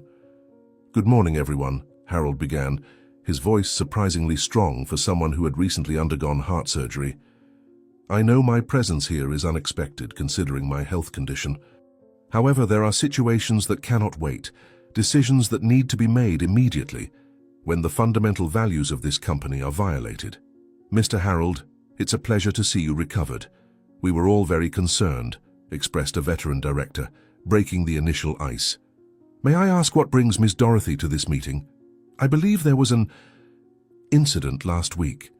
Harold's gaze slowly traveled over each face present, as if individually assessing the character of each person at the table. His eyes lingered a bit longer on the older directors, those who had witnessed the company's growth since the early years. When he finally spoke, his voice carried not just authority but a deep disappointment that seemed to reach each of those present. "An incident, as you kindly defined it, Jennifer. No. What occurred was a complete violation of everything this company stands for. Dorothy, who faithfully served this company for 30 years, was humiliated and fired for accidentally spilling coffee during her service, he declared, pausing to let the weight of the words settle. I ask you, directors and leaders whom I personally chose, who in this room protested against this injustice? Who defended a loyal employee who dedicated half of her life to this company? The embarrassed silence that followed was answer enough. Heads lowered, gazes diverted to documents suddenly extremely interesting. The uncomfortable truth hung in the air. Nobody had spoken up, all fearing for their own positions under the new administration. Harold nodded slowly, as if confirming a painful suspicion. As I thought.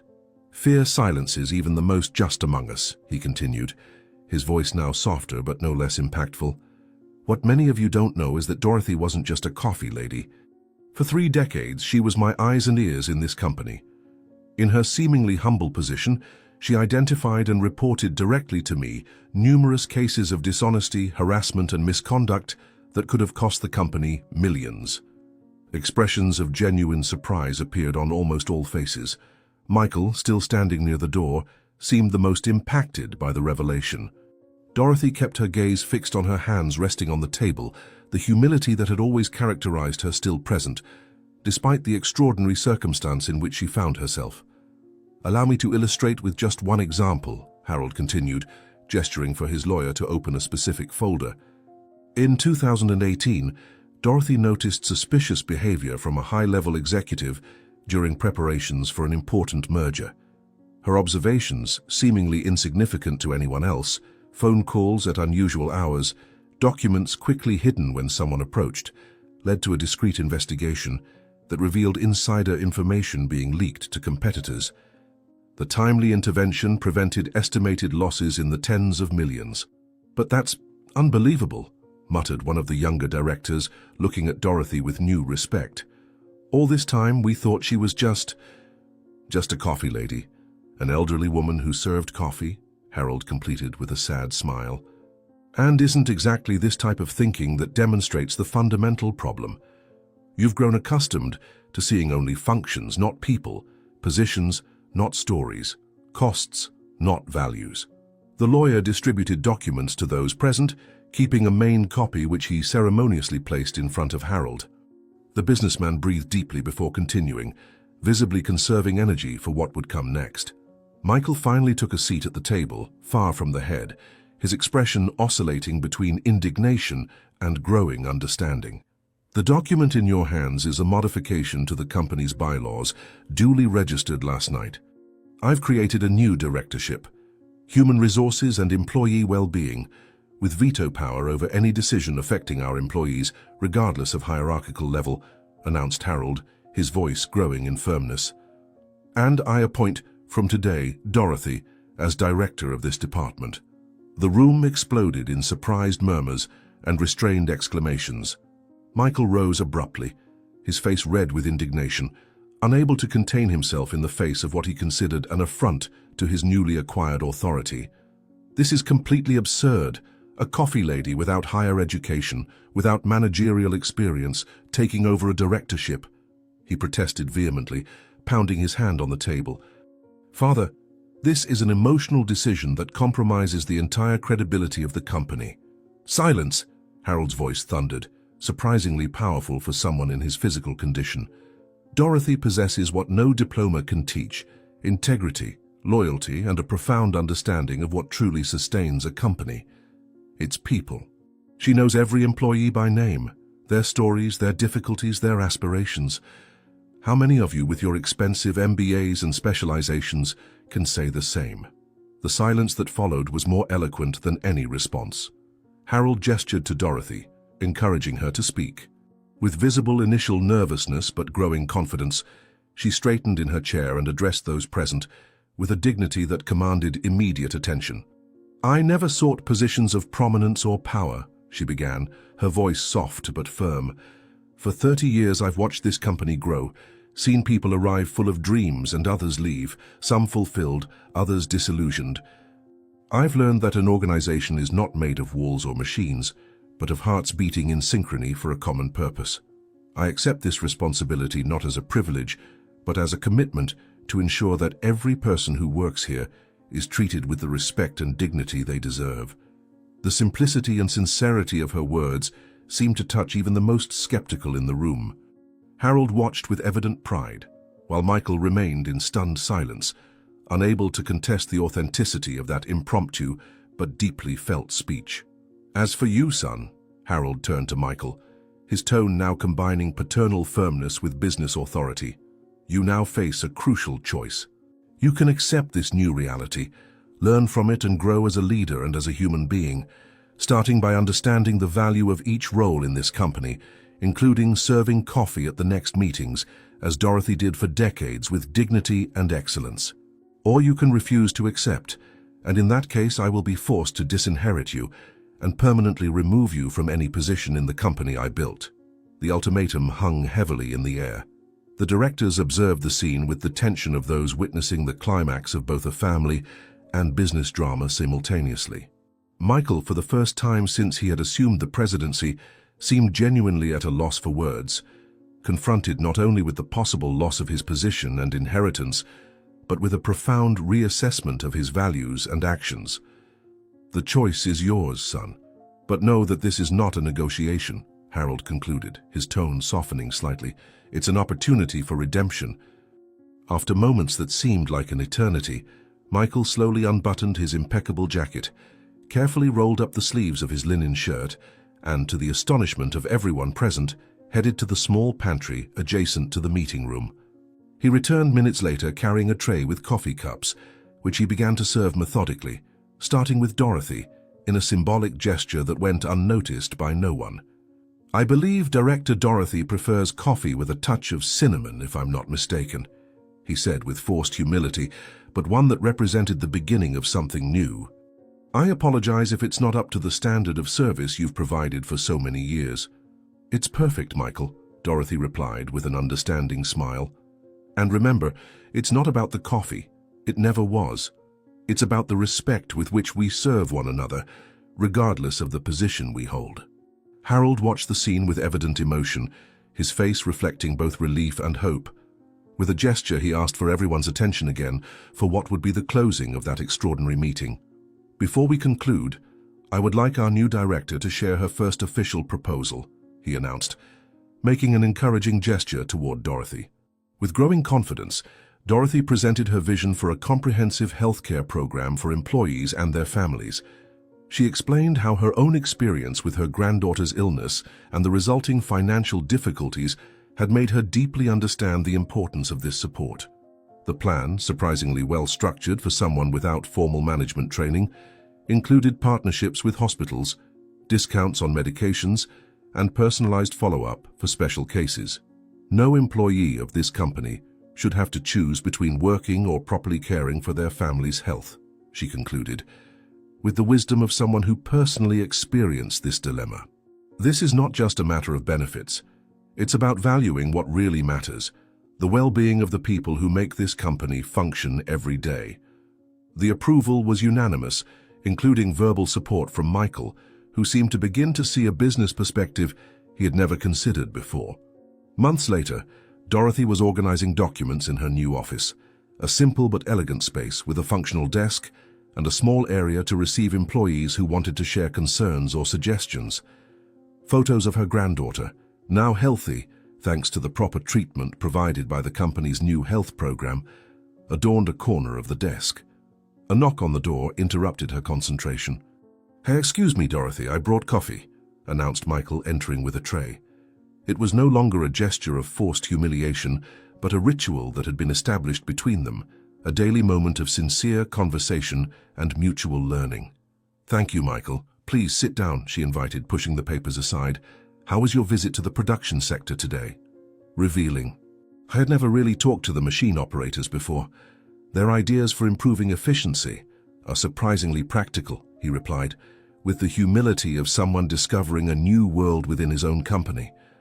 "One of them, Paul, has worked here for 20 years and suggested a modification to the inventory organization system that could save hours per week.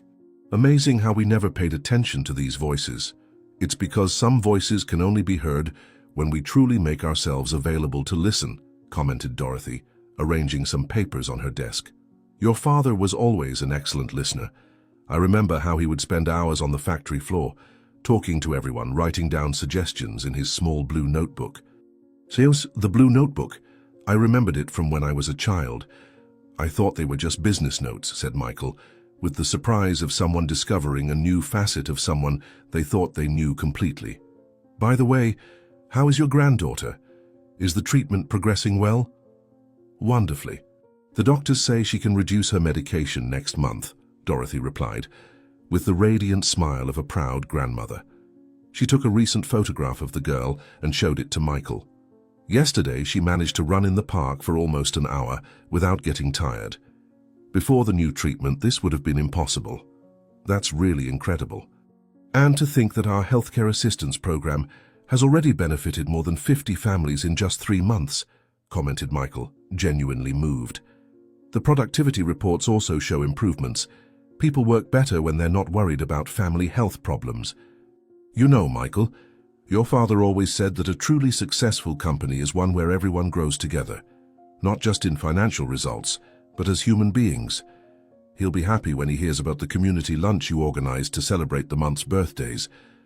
Michael nodded thoughtfully, observing through the window the movement of the company that he now saw with completely different eyes. At the corner of the parking lot, he could see his father, now recovered and walking with the support of a cane, chatting animatedly with a group of new employees. The lesson had been hard but effective. In his quest for efficiency and modernization, he had almost destroyed the true foundation of that business, the spirit of community and mutual respect, carefully cultivated by his father over decades. "Dorothy, I never imagined saying this, but thank you," he finally said with genuine sincerity in his voice, "for not holding grudges, for teaching me what no business school could teach. My MBA cost a fortune, but the real education happened here, when I lost everything I thought was important and discovered what really matters." "Life has interesting ways of putting us exactly where we need to be," she replied, with the serene wisdom of those who have lived enough to understand the cycles of falls and redemptions. Even if sometimes the path seems to begin with a spilled cup of coffee. Did you enjoy Dorothy and Harold's story? Then subscribe to the channel, leave your like and comment where you're watching from. Oh, and there's another story waiting for you here on screen. Click there and I'll be waiting for you.